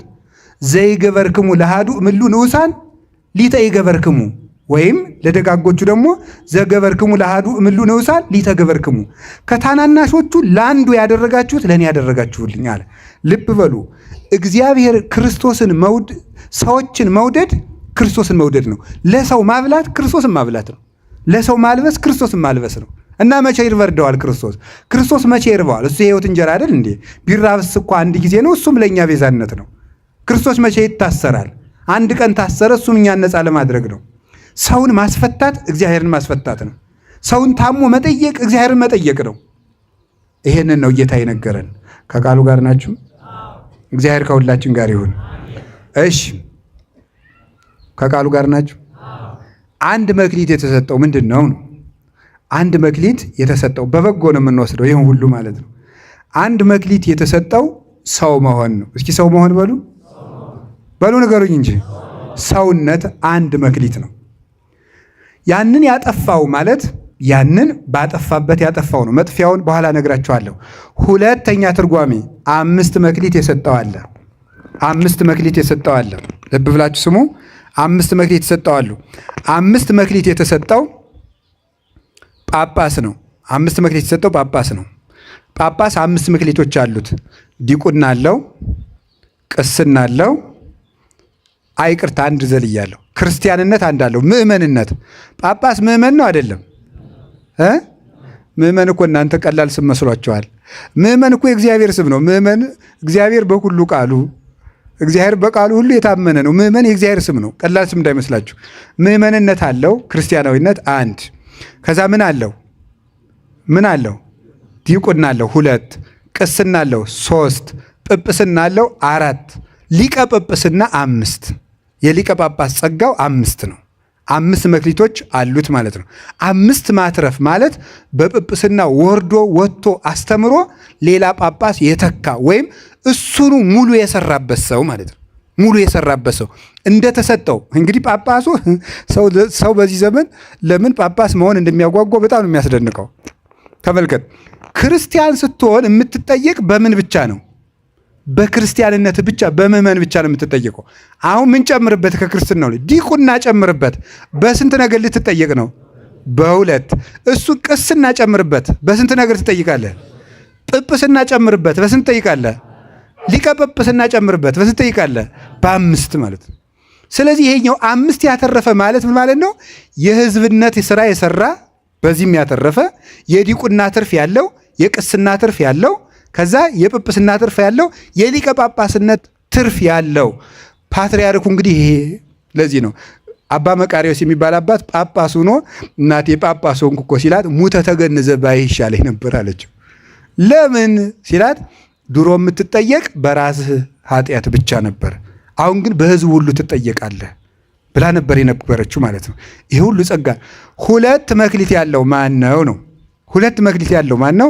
ቄስ ነው። ምንና ምን አለችው? 2 መክሊት፣ ማስተማርና ማቁረብ። እስኪ በሉ አቤት። እሺ የጳጳሳቱንም ልጨምርላችሁ። አንድ ዙሪያ አስተረጉምላችኋል። እዚያው ላይ ጨርሼ ልሂድ። የጳጳሱ ሳይመ ዲያቆን፣ ሳይመ ቀሲስ፣ ሳይመ ጳጳስ፣ ማስተማር፣ ማቁረብ 5 ጸጋ አላቸው ማለት ዲያቆን መሾም፣ ቀሲስ መሾም፣ ጳጳስ መሾም። ጳጳሳትን የሚሾሟቸው እነማን ናቸው? ጳጳሳት እጃቸውን ጭነው ተሰብስበው። አንድ ጳጳስ መሾም አይችልም፣ ብዙ ጳጳሳት ከሌሉ እጃቸውን ተሰብስበው ጭነው ይሾሙታል። ስለዚህ ዲያቆን መሾም 1 መክሊት፣ ቄስ መሾም 2 መክሊት፣ ጳጳስ መሾም 3 መክሊት፣ ማስተማር 4ኛ መክሊት፣ ማቁረብ 5ኛ መክሊት። ይሄ የጳጳሳት ነው። አንድ ጳጳስ ይሄን ሁሉ ዞ ነው የሚንቀሳቀሰው። ለጳጳሳት ክብር እንዲኖራችሁ ነው። 5 መክሊት ዞ የሚዞር ነው። አሁን እኔ ብመጣ ቢያንስ 2 ይዤ እመጣለሁ። እሱንም በአግባቡ ከያዝኩት ነው። ጳጳስ ግን 5 ይዞ ነው የሚመጣና ጳጳስ ስታዩ እንደ ቀላል አትዩት። አሁን አውሮፕላን አዲስ አበባ ኤርፖርት እያየው ነበር። እንደ ሰው ተሰልፈው ወረፋ ሲጠብቁ እኔ አካላቴን የሚያልቀው ቢያሳልፋቸው ምን አለ? ቢሳፈሩ ቅድሚያ ቢሰጣቸው ክብር መስጠት አለባቸው። 5 ፍሬ ይዞ ነው እኮ ከቤታችሁ የሚመጣ ሲንቀሳቀሱ መስቀል እንዲያድርገው ሲባርኩ ኦ እግዚኦ አድኅን ሕዝበከ ወባርክ ርስተከ ሲሉ በ5 ጸጋ ነው የሚባርኩት። ለነዚህ ክብር አይገባቸውም? ይገባቸዋል፣ ይገባቸዋል። ይሄን እንድታውቁ ነው። ዝም ብለህ በየኢንተርኔቱ አንተ ኮሜንት እያደረግህ የምትሰድበው አይደለም ጵጵስና። እውነቴን ነው። ይሄ ጳጳስ ሌቦች ምናምን የሚያይ የለም። እዚያ ተቀምጠህ በ5 ብር ዳታ እሷ 5 መክሊት ያለውን ሰውዬ ስትሳደብ ትውላለህ። በጣም የሚያሳዝን ነገር ነው። እኔ ከልቤ ነው። በዚህ ዘመን በጣም የሚያሳዝነኝ ነገር የቤተ ክርስቲያን ማዕረግ መውረዱ ነው። መንግስት ቢያወርደው መናፍቃን ቢያወርዱት ይደንቃል። እኛ አውረደ ነው አላቀድምን። አባቶቻችን እያቃለልን ሰድበን ለሰዳቢ የምንሰጣቸው እኛው ነን። ክብር እንስጣቸው። ሁሉንም ነገር አውቀን እንጠቀምበት። አናቅለው ማለት ነው። 2 መክሊት ያለው ምንድን ነው? ቄስ። የቄስ መክሊቱ 2 ነው። 1 ምን ማድረግ? ማስተማር። 2 ምን መክሊት አለው? ማቁረብ አለው። 2 መክሊቶች አሉት። ያስተምራል፣ ያቆርባል። እማያስተምር ንስሐ አባት ካላችሁ የንስሐ አባት ስብሰባው ላይ ተሰብስባችሁ ወይ ይልቀቁን ወይ ያስተምሩ በሏቸው። ቀልድ የለም። እየመጣ ዝም ብሎ ዛሬ አቦ ነው ነገ ተክለ ሃይማኖት ነው እያለ ዝክር ሊባርክ አይደለም። ይሄ የተሰጠው ሊያስተምር ነው። ወንጌል የማያስተምር ንስሐ አባት በቃ መልቀቅ ነው ያለበት፣ ህዝቡን ማስተማር አለበት። እናንተም በቃ ሲያስተምራችሁ ጆሮአችሁን አትከኩ፣ ተማሩ። ችግር የለም የሚላችሁ ችግር የለም የሚል አባት አይደለም። የወር አበባ ሁኜ ነበር እንደው ልገባ እንደው በቃ ቅርብ ግቢ ዝም ብለሽ ችግር የለም እንዳይከፋት ማለት። ምክንያቱም ሌላ ጊዜ ወይ በገዝታ ወስዳለታለች ወይ ካባ ገዝታለታለች። ስለዚህ የእሷን ኃጢአት ቀለል ያደርግላታል ማለት። ማስተማር ንስሐ አባት መምህር ነው፣ ያስተምራል። እንዲያውም አንድ ንስሐ አባት 12 ልጆችን ብቻ ነው መያዝ የሚችለው እንደ ሕጉ። 12ቱን ይዞ 12ቱን ሌት ተቀን ስራው እሱ ነው። ልጆቹን ሕፃናትን ማሰየ ብሎታል። ጠቦቶችን ጭምር የንስሐ ልጆቹን ሕፃናቱ ጭምር ተማረ አልተማረ ብሎ የማስተማር ግዴታ አለበት። በአንጻሩ ሙሉ የዓመት ወጩን የሚችሉለት እነማን ናቸው? ንስሐ ልጆቹ ናቸው። አሁን ያን የሚያደርግ ስለሌለ ቄሱ መተዳደሪያ ሲያጣ ቢዚ ይሆናል። ለራሱ ሲል አልገኝም ይላል። ከዚያ ምን ይላል ደግሞ ህዝቡ? አይ እኔ አባቴ ብዙ ደስ አይሉኝም ሲሆን ደውለው መፈለግ ነበረባቸው። ካልሆነ እኮ ደውዬም አላገኛቸው ይላል። እንዳንተ እኮ መተዳደሪያ ይፈልጋል፣ ይቸግረዋል። ወዲህ ይቀድሳል፣ ወዲህ የሰው ብሶት ይሰማል። ሰው ጎበስ የአንዲት ሚስቱን አመል መስማት አቅቶት ሰልችታው እንዴ የ50 ንስሐ ልጅ አመል መስማት እንዴት ያለ ችግር ነው እንዴ! የአንድ ሚስቱን ዝንዝ እኮ ይከብዳል። እየመጣቻች ባሌ እንዲህ ብሎኝ የልደት ቀን የለ ሰርፕራይዝ ሳያደርገ ይቀረ እንዲህ ያለች መከራ እየተነዛነዙ ይህም ሁሉ ንዝንዝ እየሰማ እንዴት አድርጎ ይችላል? ልብ ያናውዛል እኮ። እንደዚህ አይነት ነገሮችን 50 ሰው 60 ሰው 100 200 ሲያኮርፍበት እንዴት ይቻላል? እንዲያስተምሩ መደገፍ እና መማር። ንስሐ አባቶቻችሁ ከቤት ሲመጡ 2 የመጽሐፍ ቅዱስ ቃል ካልነገሯችሁ ማድረግ ያለባችሁ ወሬ አታውሯቸው፣ ፖለቲካ አትወሩ። ንስሐ አባቶቻችሁ ጋር ከንስሐ አባቶቻችሁ ጋር ቀልድ አትቀልዱ። ንስሐ አባታችሁን ይዛችሁ መሸታ ቤት አትጋብዙ። ማድረግ ያለባችሁ ምንድን ነው? እዚያው የሚጠጣ ቤታቸው ገብስ ጠምቃ ሚስታቸው እንድታጠጣቸው ገብሷን መግዛት። አትጋብዙ ንስሐ አባታችሁን። እኔ የምነግራችሁ ነው። ጨዋታ አትግጠሙ፣ ቀልድ አትግጠሙ። ሰው አብሮ የተጫወተው ነገር ይቀልበታልና ነገ እናንተን ለመምከር ይሸማቀቃል። ያረባ ቃላትን ሲጫወት ስለለመደ ማለት ነው። ስለዚህ ምንድን ነው ቤታችሁ ሲመጡ አባታችን 2 ቃል ያስተምሩን፣ 2 ቃል በሉ። ከዚያ እሱም ነገ ከንስሐ ልጆቹ ቤት ሲሄድ ደህና ዋላችሁ ብቻ ለማለት አይሄድም። 2 ቃላትን የክርስቶስን ቃል የክርስቶስን ወንጌል የክርስቶስን ቃል ይዞ የማይመጣ ንስሐ አባት የሚጠቅመን ነገር የለውም። ማስተማር እንደገና ምንድን ነው? ማቁረብ በሉ እንጂ በሉ ጨምሩ። ማቁረብ በጣም ጥሩ። አንድ ዶክተር አለ። ያ ዶክተር አንድ ዶክተር ሄዳችሁና ኃጢአታችሁ ማን ነው ይቅርታ በሽታችሁን ነገሩት። ይቆርጠኛል ይፈልጠኛል አልከው ሄደ። ከዚያ ሰምታችኋል፣ ነገራችሁት። አዛ ሰውየው እንዲህ ያለ በሽታዎች በጣም ብዙ አምጭ አላቸው። ባክቴሪያ አለ፣ በቫይረስ የሚመጡ አሉ፣ ንጽህናን ባለመጠበቅ ባክቴሪያዎች ጥገኛ ሆነው በምግብ መመረዝ የሚመጣ አለ። ለምሳሌ በዛ ገብረት ቴታነስ ለምሳሌ በሱ ይመጣል።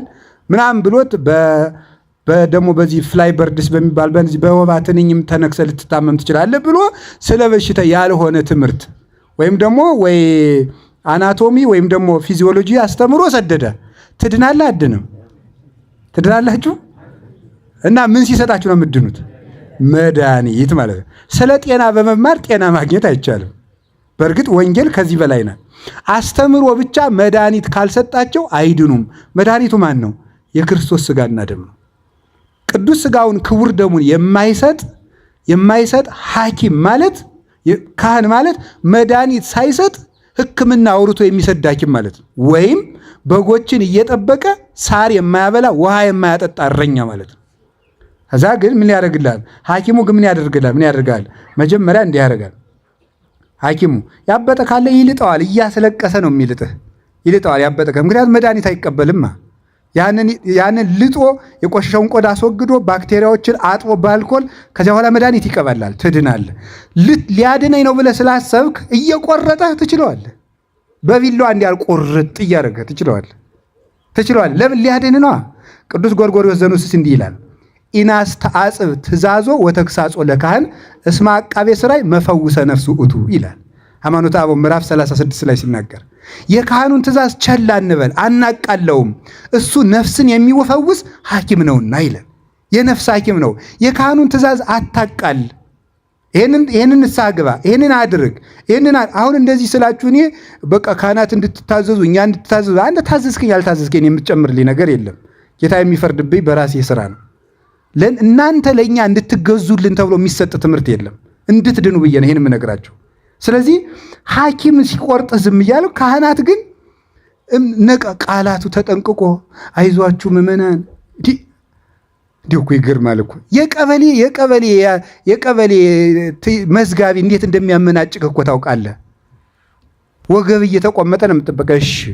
እሺ መታወቂያ እንዲታደስ የዛሬ 3 ወር ነው። እሺ ምን ታመጣለህ? የቤተ ክርስቲያን ሲሆን ግን እኛ ግን ተጠንቅቀን እናንተ ለምነን በቃ እንዲሁ ችግር የለም ምናምን ተብሎ ተታላችሁ ቃል ተመርጦላችሁ ምንድነው ይሄን ያህል የምናስታምማችሁ? ስለዚህ ካህኑን መታገስ አለባችሁ። ቢሰድባችሁ፣ ቢገስጻችሁ፣ ቀኖና ቢያበዛባችሁ እንደ ትእዛዙና እንደ ቃሉ ማደር አለባችሁ። በምክረ ካህን ሌው ኩሉኬ ዘይሰም ዘንተ ቃለ ነገሬ ወይ ገብሮ ይመስል ብእሴ ጠቢበ ዘሐነጸ ቤቶ በዲበ ኮኩ ዘንሙ ዝናማት ወውህዝ ዋይስት ወነፉ ነፋሳት ወገፍእ ወለውቱ ቤት ወይ ወድቀ እስመ በዲበ ኮኩ ተሳረረ። ይሄን ቃሌን ሰምቶ የሚያደርገው ሰው አለ ቤቱን በዓለት ላይ የሰራ ይመስላል። ዝናብ ዘነመ፣ ጎርፍ ጎረፈ፣ ነፋስ ነፈሰ፣ ይሄን ቤት ገፋው፣ አልወደቀም፣ በዓለት ላይ ተመስርቷልና አለወት ያለው ጴጥሮስን ነው። ጴጥሮስ ማለት ካህን ነው። በዓለት ላይ ተመስርቷልና አልወደቅም ማለት በንስሐ አባቱ ምክር የሚመራ ሰው አይወድቅም ማለት ነው። የካህኑ ምክር ከሰማ አትወድቅም። ካህን ማለት የክርስቶስ እጅ ነው። ከዛ በሱ እጅ ሥጋው ደሙን ይሰጥሃል፣ በሱ እጅ ድነት ይሰጥሃል፣ በሱ እጅ መንግሥተ ሰማያትን ይሰጥሃል። ቁልፉን የያዘው ካህን ነው። ክህነት ጠልቶ ድነት የለም። ስለዚህ ሥጋው ደሙን ለመቀበል ቀኖና አለመሰቀቅ፣ ስትናዘዙ አለመሰቀቅ።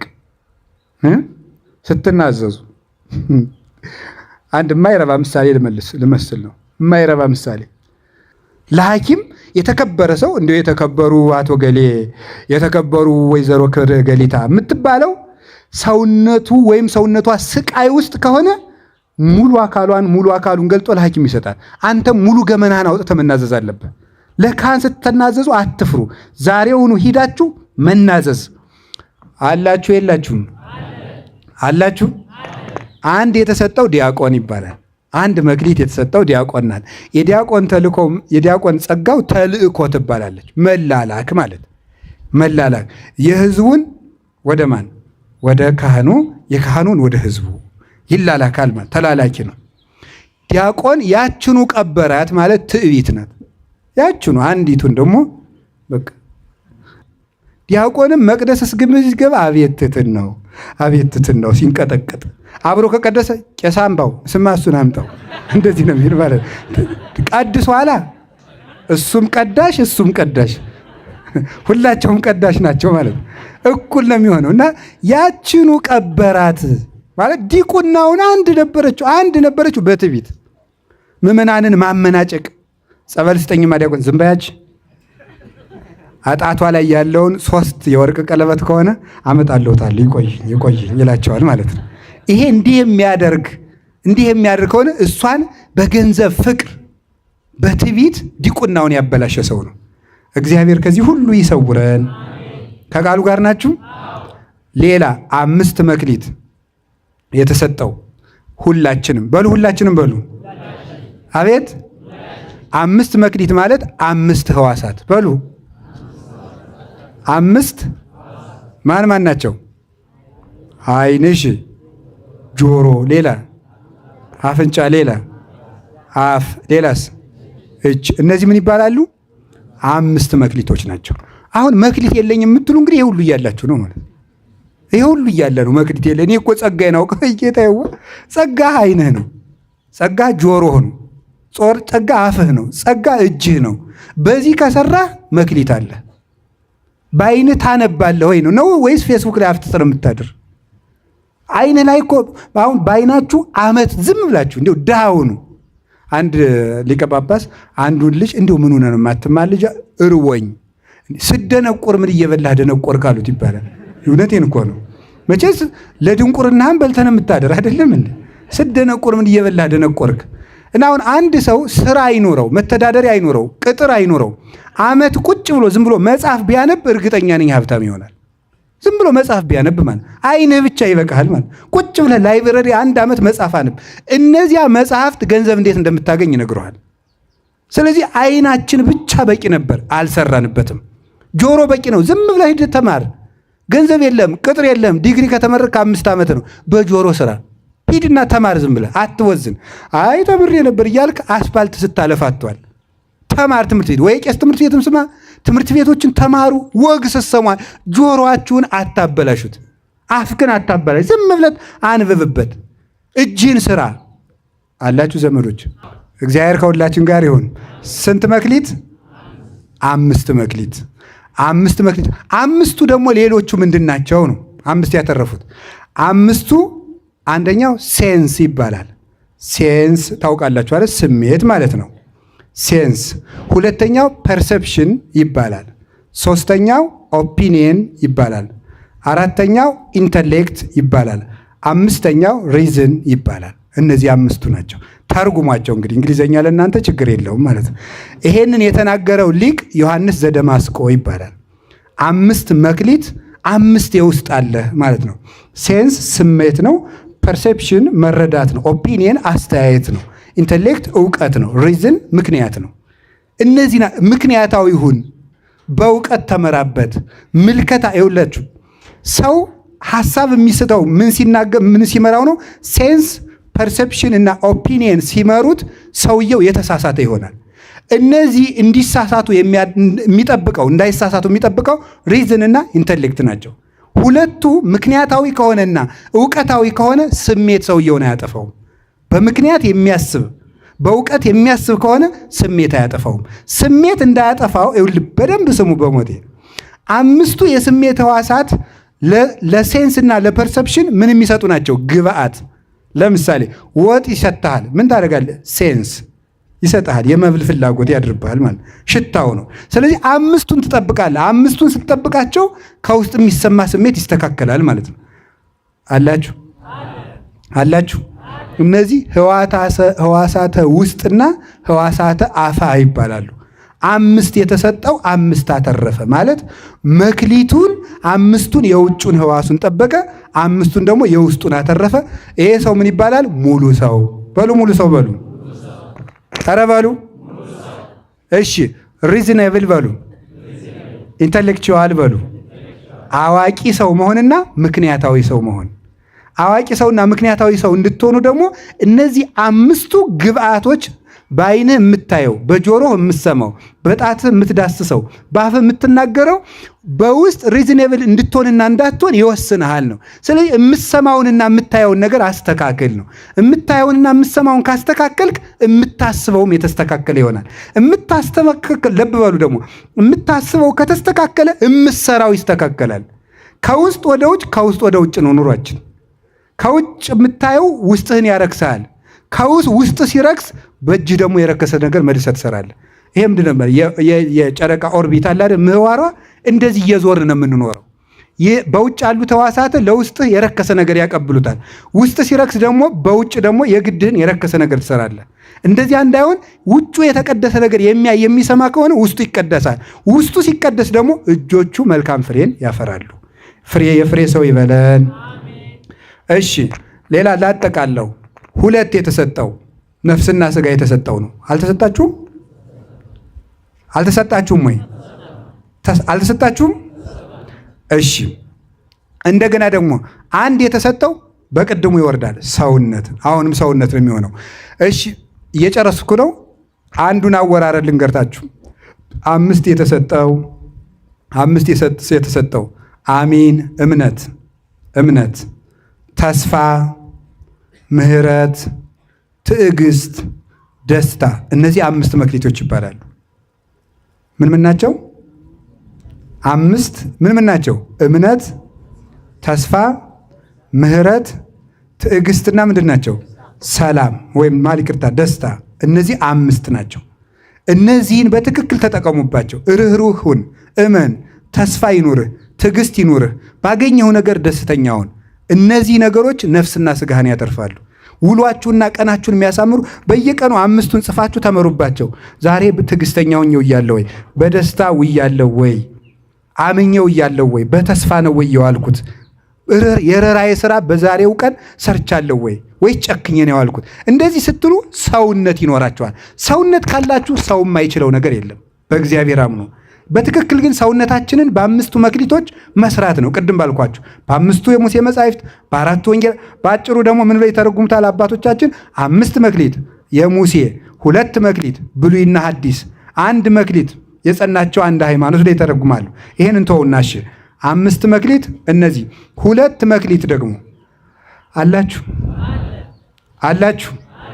እሺ ተስፋና እምነት ናቸው። 2 መክሊት ተስፋና እምነት ናቸው። ተስፋና እምነት ያለው ሰው ነው። 1 መክሊት ማለት እምነት ብቻ ያለው ሰው ማለት ነው። እምነት ብቻ ያለችው ሌሎቹ የሌሉት ያችኑ መቅበር ማለት ያችኑ በምድራዊ ፍላጎት የቀበረ ሰው ማለት ነው። ሌላ 5 መክሊት ጥምቀት 1፣ ተአምኖ ኃጣው 2። መጠመቅ ወይም ስትጠመቅ ክርስቲያን የሆንክበት። ተአምኖ ኃጣው ማለት ኃጢአትን ማመን ማለት ነው። ከዊነ ሰማዕትነት 3፣ ምንኩስና 4። ከቃሉ ጋር ናችሁ? ምንድን ነው ያልኳችሁ? ጥምቀት 1፣ እሺ። ተአምኖ ኃጣው 2፣ እሺ። ሰማዕትነት 3፣ እሺ። ምንኩስና 4፣ ባሕታዊነት 5። ከነዚህ በአንዱ መሰማራት ማለት ነው። 2 ያለው ደግሞ ወይም እነዚህን ሙሉውን የያዙ አሉ እና አቡነ ተክለ ሃይማኖት የተባሉት 5ቱም ያላቸው 2 ያላቸው ደግሞ እነማን ናቸው? ልጅነትና ተአምኖ ኃጣው ማለት ነው። ወይም ጥምቀትና ኃጢአትን ማመን ንስሐ ማለት ነው። 2 ያላቸው በደንብ ስሙ። ይሄ እናንተን ያጠቃልላል። 1 ያላቸው የተባለው ደግሞ ጥምቀት ብቻ ያለው ግን ንስሐ አይገባም፣ ስራ አይሰራም። እሱኑ የቀበረ ማለት ያችኑ እምነቱን ደግሞ በምድራዊነት፣ በኃጢአት፣ በሹመት፣ በገንዘብ ፍቅር፣ በዝሙት፣ በርኩሰት ይችኑ የቀበራት ሰው ያበላሻት ሰው ማለት ነው። ይሄ ምን ይባላል? 1 ያለው ይባላል። ከቃሉ ጋር ናችሁ? 5 መክሊት ያለው ቅድም እንዳልኩት 5ቱ ሕዋሳት ያዙ። 2 መክሊት ያለው ተግባርና ሐሳብ 2 መክሊት ይባላሉ። ተግባርና ሐሳብ። 1 መክሊት ያለው የሚባለው ደግሞ ሐሳብ ብቻ ያለው ማለት ነው። ሐሳብ ብቻ ያለው ዝም ብሎ ያስባል። እቆርባለሁ ብሎ ያስባል። እታረቃለሁ ብሎ ያስባል። ጸሎተኛ ሆናለሁ ብሎ ያስባል። የሆነ ጊዜ ሀብታም ሆናለሁ ብሎ ያስባል። አይሰራም። 1 መክሊት ያችኑ እንደያዘ ምንም ሳይሰራ አፈር በላው ማለት ነው። 1 ያለው ተቀበረ የተባለው ይሄ ነው። 1 መክሊት ነበረችው፣ ሐሳብ ብቻ ነው ያለው። በጎ ያስባል ግን ምንም አይሰራም። ይሄ በአፈር ወይም ደግሞ በምድራዊነት ተይዞ የጠፋ ማለት ነው። ከቃሉ ጋር ናችሁ? እግዚአብሔር ከሁላችን ጋር ይሁን። እንግዲህ ይህን ሁሉ ያደረሰው በጥቂቱ መታመን በብዙ ተሹመዋል። በጥቂቱ መታመን የተባለው ከቃሉ ጋር ናችሁ? በጥቂቱ መታመን የተባለው ጥቂት የተባለ አንድ ዕድሜ ነው፣ ሁለት ይህ ዓለም ነው፣ ሶስት እያንዳንዳችን የያዝነው መልካም ነገር ነው። እሱ በጥቂት መታመን ይባላል። ዕድሜ ጥቂት ነው። ለምሳሌ የሰው ዕድሜው ቢበዛ 80 ነው። በ70 ዓመትህ ታምናሃልና በዘላለም ዕድሜ ይሾመሃለሁ ማለት ነው። ጥቂት የተባለች የሰው ዕድሜ 70 ዓመት ከዛም ከበዛ 80 ነው። በ70 ዓመት ዕድሜ ስለታመንክ እኔ ደግሞ በዘላለም ሕይወት እሾመሃለሁ። ዘላለም ማለት የማይቆጠር ዓመት የሌለው ስፍር የሌለው ማለት ነው። ሁለተኛ ይህ ዓለም ጠባብ ነው፣ አስጨናቂ ነው። ልመጹት ብትል ጠባብ ነው፣ ልጽደቅ ብትል ጠባብ ነው፣ ንጹሕ ልሁን ብትል ጠባብ ነው፣ ልትጋ ብትል እንቅልፍ ይፈትናል። ሁሉ ነገር በትዳር ብታመጣ ነገር ሀብት ማጣት ይፈትናል። ቢመነኩሱ ዝሙት፣ ሌላው ነገር ፈተና አለ። በዚህ አስጨናቂ ጠባብ ዓለም ታምናሃልና በሰፊ ዓለም እሾመሃለሁ ነው። ሁለተኛው መንግሥተ ሰማያት ሰፊ እረፍት ናት። ይህ ዓለም ግን በአውንተ ጠባብ አንቀጽ ተብሏል። በጠበበው ደጅ ግቡ ተብሏል። ጠባብ ለምንድን ይሄን ዓለም ጠባብ አንቀጽ ያለው? አንድ ወንጌል ናት። ሁለተኛ በዚህ ዓለም እየኖሩ እግዚአብሔር ማምለክ በራሱ ጠባብ አንቀጽ ነው። ዓለም አስጨናቂ ናትና ለመልካሞች ሰፊ ቦታ አትሰጣቸውም፣ ለክፎች ነው የምትመቸው እሷ። ስለዚህ ይሄን ነው በጥቂቱ መታመን የተባለው። ሶስተኛ ባለች ትንሽ ነገር ከታመንክ እግዚአብሔር ብዙ ጸጋ ይሰጥሃል ነው። ባለች ትንሽ ነገር አንድ ሁለት ሐሳብ ላንሳላችሁ። አላችሁ? ለምሳሌ ልንገራችሁ። ያላችሁበት የሥራ ድርሻ ላይ ዝም ብላችሁ ታመኑበት። ከታመናችሁ እግዚአብሔር ከዚህ አንስቶ ለትልቅ ያመጣችኋል። አሁን ሁሉም ሰው እኔ ለምሳሌ ሹፌር ነኝ፣ ግን እንዴት ነው መክሊቴን ማወቅ የምችለው ይላል። ሹፌርነት ላይ ዝም ብለህ ተግተህ ስራ። እግዚአብሔር ከዚያ በኋላ ወደምትፈልገው ትልቅ ነገር ከዚያው እንዴት እንደሚያነስህ ያውቃል። እያነበብክ እየተማርክ ያለህበት ቦታ ላይ ታመን ነው። ላንሳላችሁ ምሳሌ። እሺ ዳዊት ምን ይጠብቅ ነበር? በሉ እንጂ በግ ሲመጣ ምን ያደርጋል? ተግቶ ነው የሚጠብቀው። አንበሳ ሲመጣ በቡጥ እያለ አንድ በግ ላለማስበላት አንበሳ ጋር ትግል የሚገጥም ሰው ነው። ኦሆ የአንድ በግ ነፍስ አሳዝኖት እንደዚህ ዱላ የሚገጥም ከሆነማ እስራኤልን ጠብቅ ብለውማ እንዴት አድርጎ ይጠብቃል? አድርግና ምን አለው እግዚአብሔር? የእስራኤል ንጉሥ አደረገው። በግ ጥበቃን ካከበርካት ለንጉሥነት ይሾማል እግዚአብሔር። ልብ በሉ። ሁለተኛ ሙሴ ምንድን ነበር? ምን ይጠብቅ ነበር? በሉ ንገሩ እንጂ። በግ በምድረ በዳ ኦሪት ዘጸአት ምዕራፍ 3 ላይ ተመልከቱ። በግ እየጠበቀ ለዚያውም በስደት ሀገር የአማቱን በግ ነው የሚጠብቅ። ወይኔ የአብርሃም ዘር የይስሐቅ ዘር የያዕቆብ ዘር በግ ጠባቂ ሁኜ ልቅር ይሁን፣ እሱም ይቅር። በማደጎ የፈርዖን የልጅ ልጅ ነው። ቤተ መንግስት እቀማጠል የነበረ ሰው እዚህ በግ ስጠብቅ መዋል በምድያም አላለም። በጎቹን ተግቶ ሲጠብቅ እግዚአብሔር በነበልባል ተገለጠለት። ያለችህን ስራ ካከበርካት እግዚአብሔር ከዚህ በኋላ ምን አደረገው? አንተ ለምድያም ለዮቶር በጎች ከታመንክማ 600,000 እስራኤልን ብሰጥማ በእርግጥ ትጠብቃቸዋለህ ብሎ እግዚአብሔር አምኖ በ600,000 ህዝብ ላይ ሾመው። እነዚያንም ታምኖ ዘወጣ እግዚአብሔር። እንኳን እንዲሁ ይገርማል እኮ እንኳን ሙሴ ሊያጠፋቸው እግዚአብሔር እስራኤልን ላጥፋ እያለ ራሱ ባለቤቱ እነሱን ካመታጠፋ እኔን አጥፋኝ እያለ የሚጸልይ በጎ እረኛ ሆነ። ለዚህ ክብር አበቃው። ከቃሉ ጋር ናችሁ? ከቃሉ ጋር ናችሁ? እስቲ ጴጥሮስን እዩት። ቅዱስ ጴጥሮስ ምን ነበር ስራው?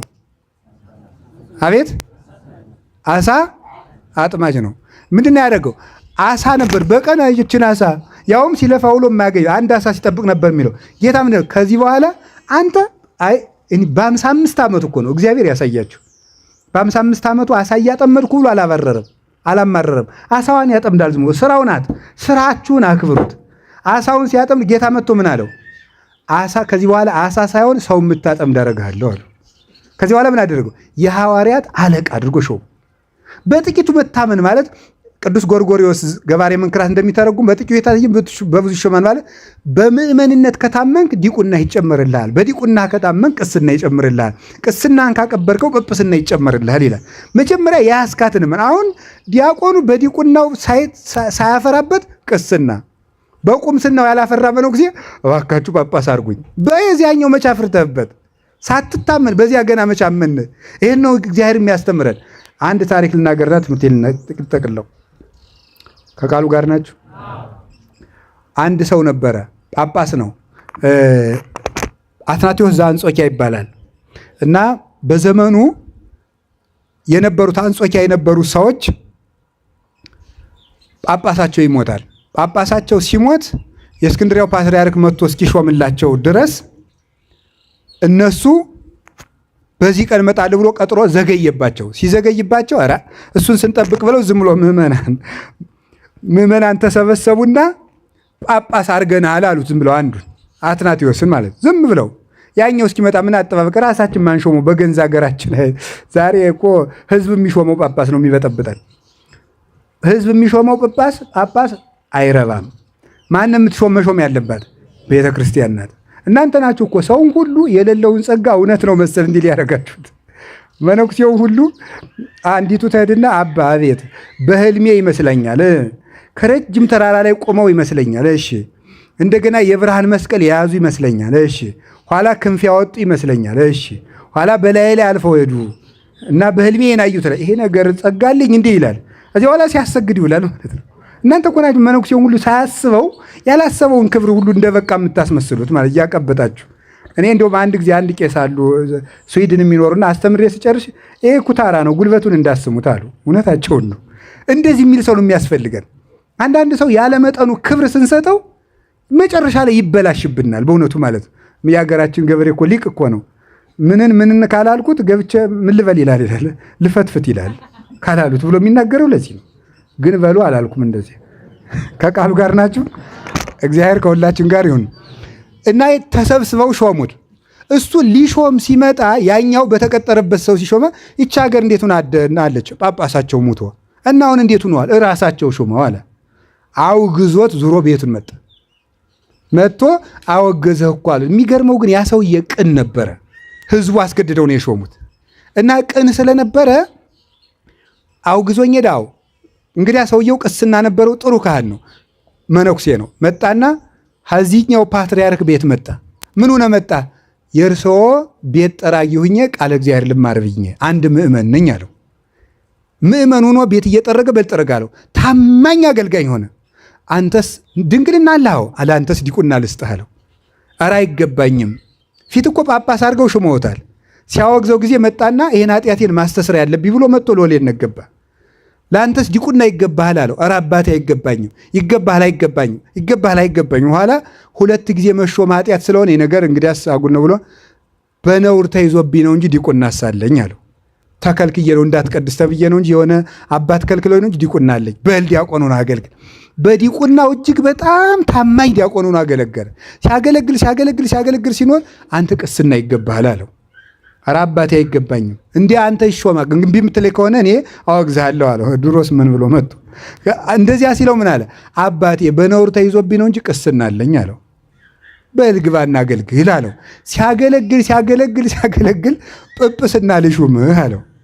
አይገባኝም፣ ይገባሃል አይገባኝ። ሲጣሉ እኔ እኮ አትናቴዎስ ነኝ፣ ያወገዙኝ አትናቴዎስ ነኝ አለ ነው። አዎ ፓትርያርኩ እኔ ሳልሆን አንተ ነህ እንዲህ ያለ ስራ የሰራ ብለው በበቅሎ ጭነው እሳቸው እየጎተቱ ገመድ እየጎተቱ ስም በበቅሎ ወስደው ሀገረ ስብከቱ አስገቡት። በጥቂቱ መታም በሎሌነቱ ሲታመን በምን አረጉት? ዲያቆን። በዲቁናው ሲታመን ምን ሆነ? ቄስ። በቅስናው ሲታመን ምን ሆነ? ጳጳስ ሆነ ማለት። ለፕትርክና በቁት። ያላችሁበት የቤት ሰራተኛ ብትሆን፣ ሎሌ ብትሆን፣ ዘበኛ ብትሆን፣ ጽዳት ሰራተኛ ብትሆን ያላችሁበትን ቦታ በታማኝነት ያዙት። ያን ከያዛችሁ እግዚአብሔር ለክብር ያበቃችኋል። እንደውም ምን ሊቃውንት ሲተረጉሙት ጥቂት መከራ የለመደን ሰው እግዚአብሔር ብዙ መከራ ይጨምርለታል ብለው የተረጉሙ ሊቃውንት አሉ። ማለት ምን ማለት ነው? ጥቂት መከራ እንዲሁ ዝም ብለህ ውጋት እየመታ እዚህ ላይ ድስቅ እያደረገ ዳዊት የምትደግም ከሆነ ጦር እየተመታ የምችለው ምን ይሰጣል? ሰማዕትነት ይሰጣል። ጥቂት መከራ የማችል ከሆነ ለብዙ መከራ አይሰጥም። ብዙ መከራ ከሌለ ደግሞ ብዙ ጸጋ የለም። ይህን ነው እግዚአብሔር ሊያስተምረን የፈለግና ወገኖቼ የሌላችሁን እየተመኛችሁ ዘመናችሁ ከሚያልቅ ባላችሁ ነገር ታምናችሁ ተገኙ። ባለን ነገር ታምነን ለትልቅ ጸጋ እንበቃ ዘንድ የመድኃኔዓለም ቅዱስ ፈቃዱ ይሁንልን። ያስተማረን ቅዱስ እግዚአብሔር ክብር ምስጋና ይግባው። በልጁ በመድኃኒታችን በኢየሱስ ክርስቶስ የናኛትን መንግሥተ ሰማያትን እንዲያድለን ቅዱስ ፈቃዱ ይሁን። ለአብ ለወልድ መንፈስ ቅዱስ ክብር ምስጋና ይግባው። ይቆየን።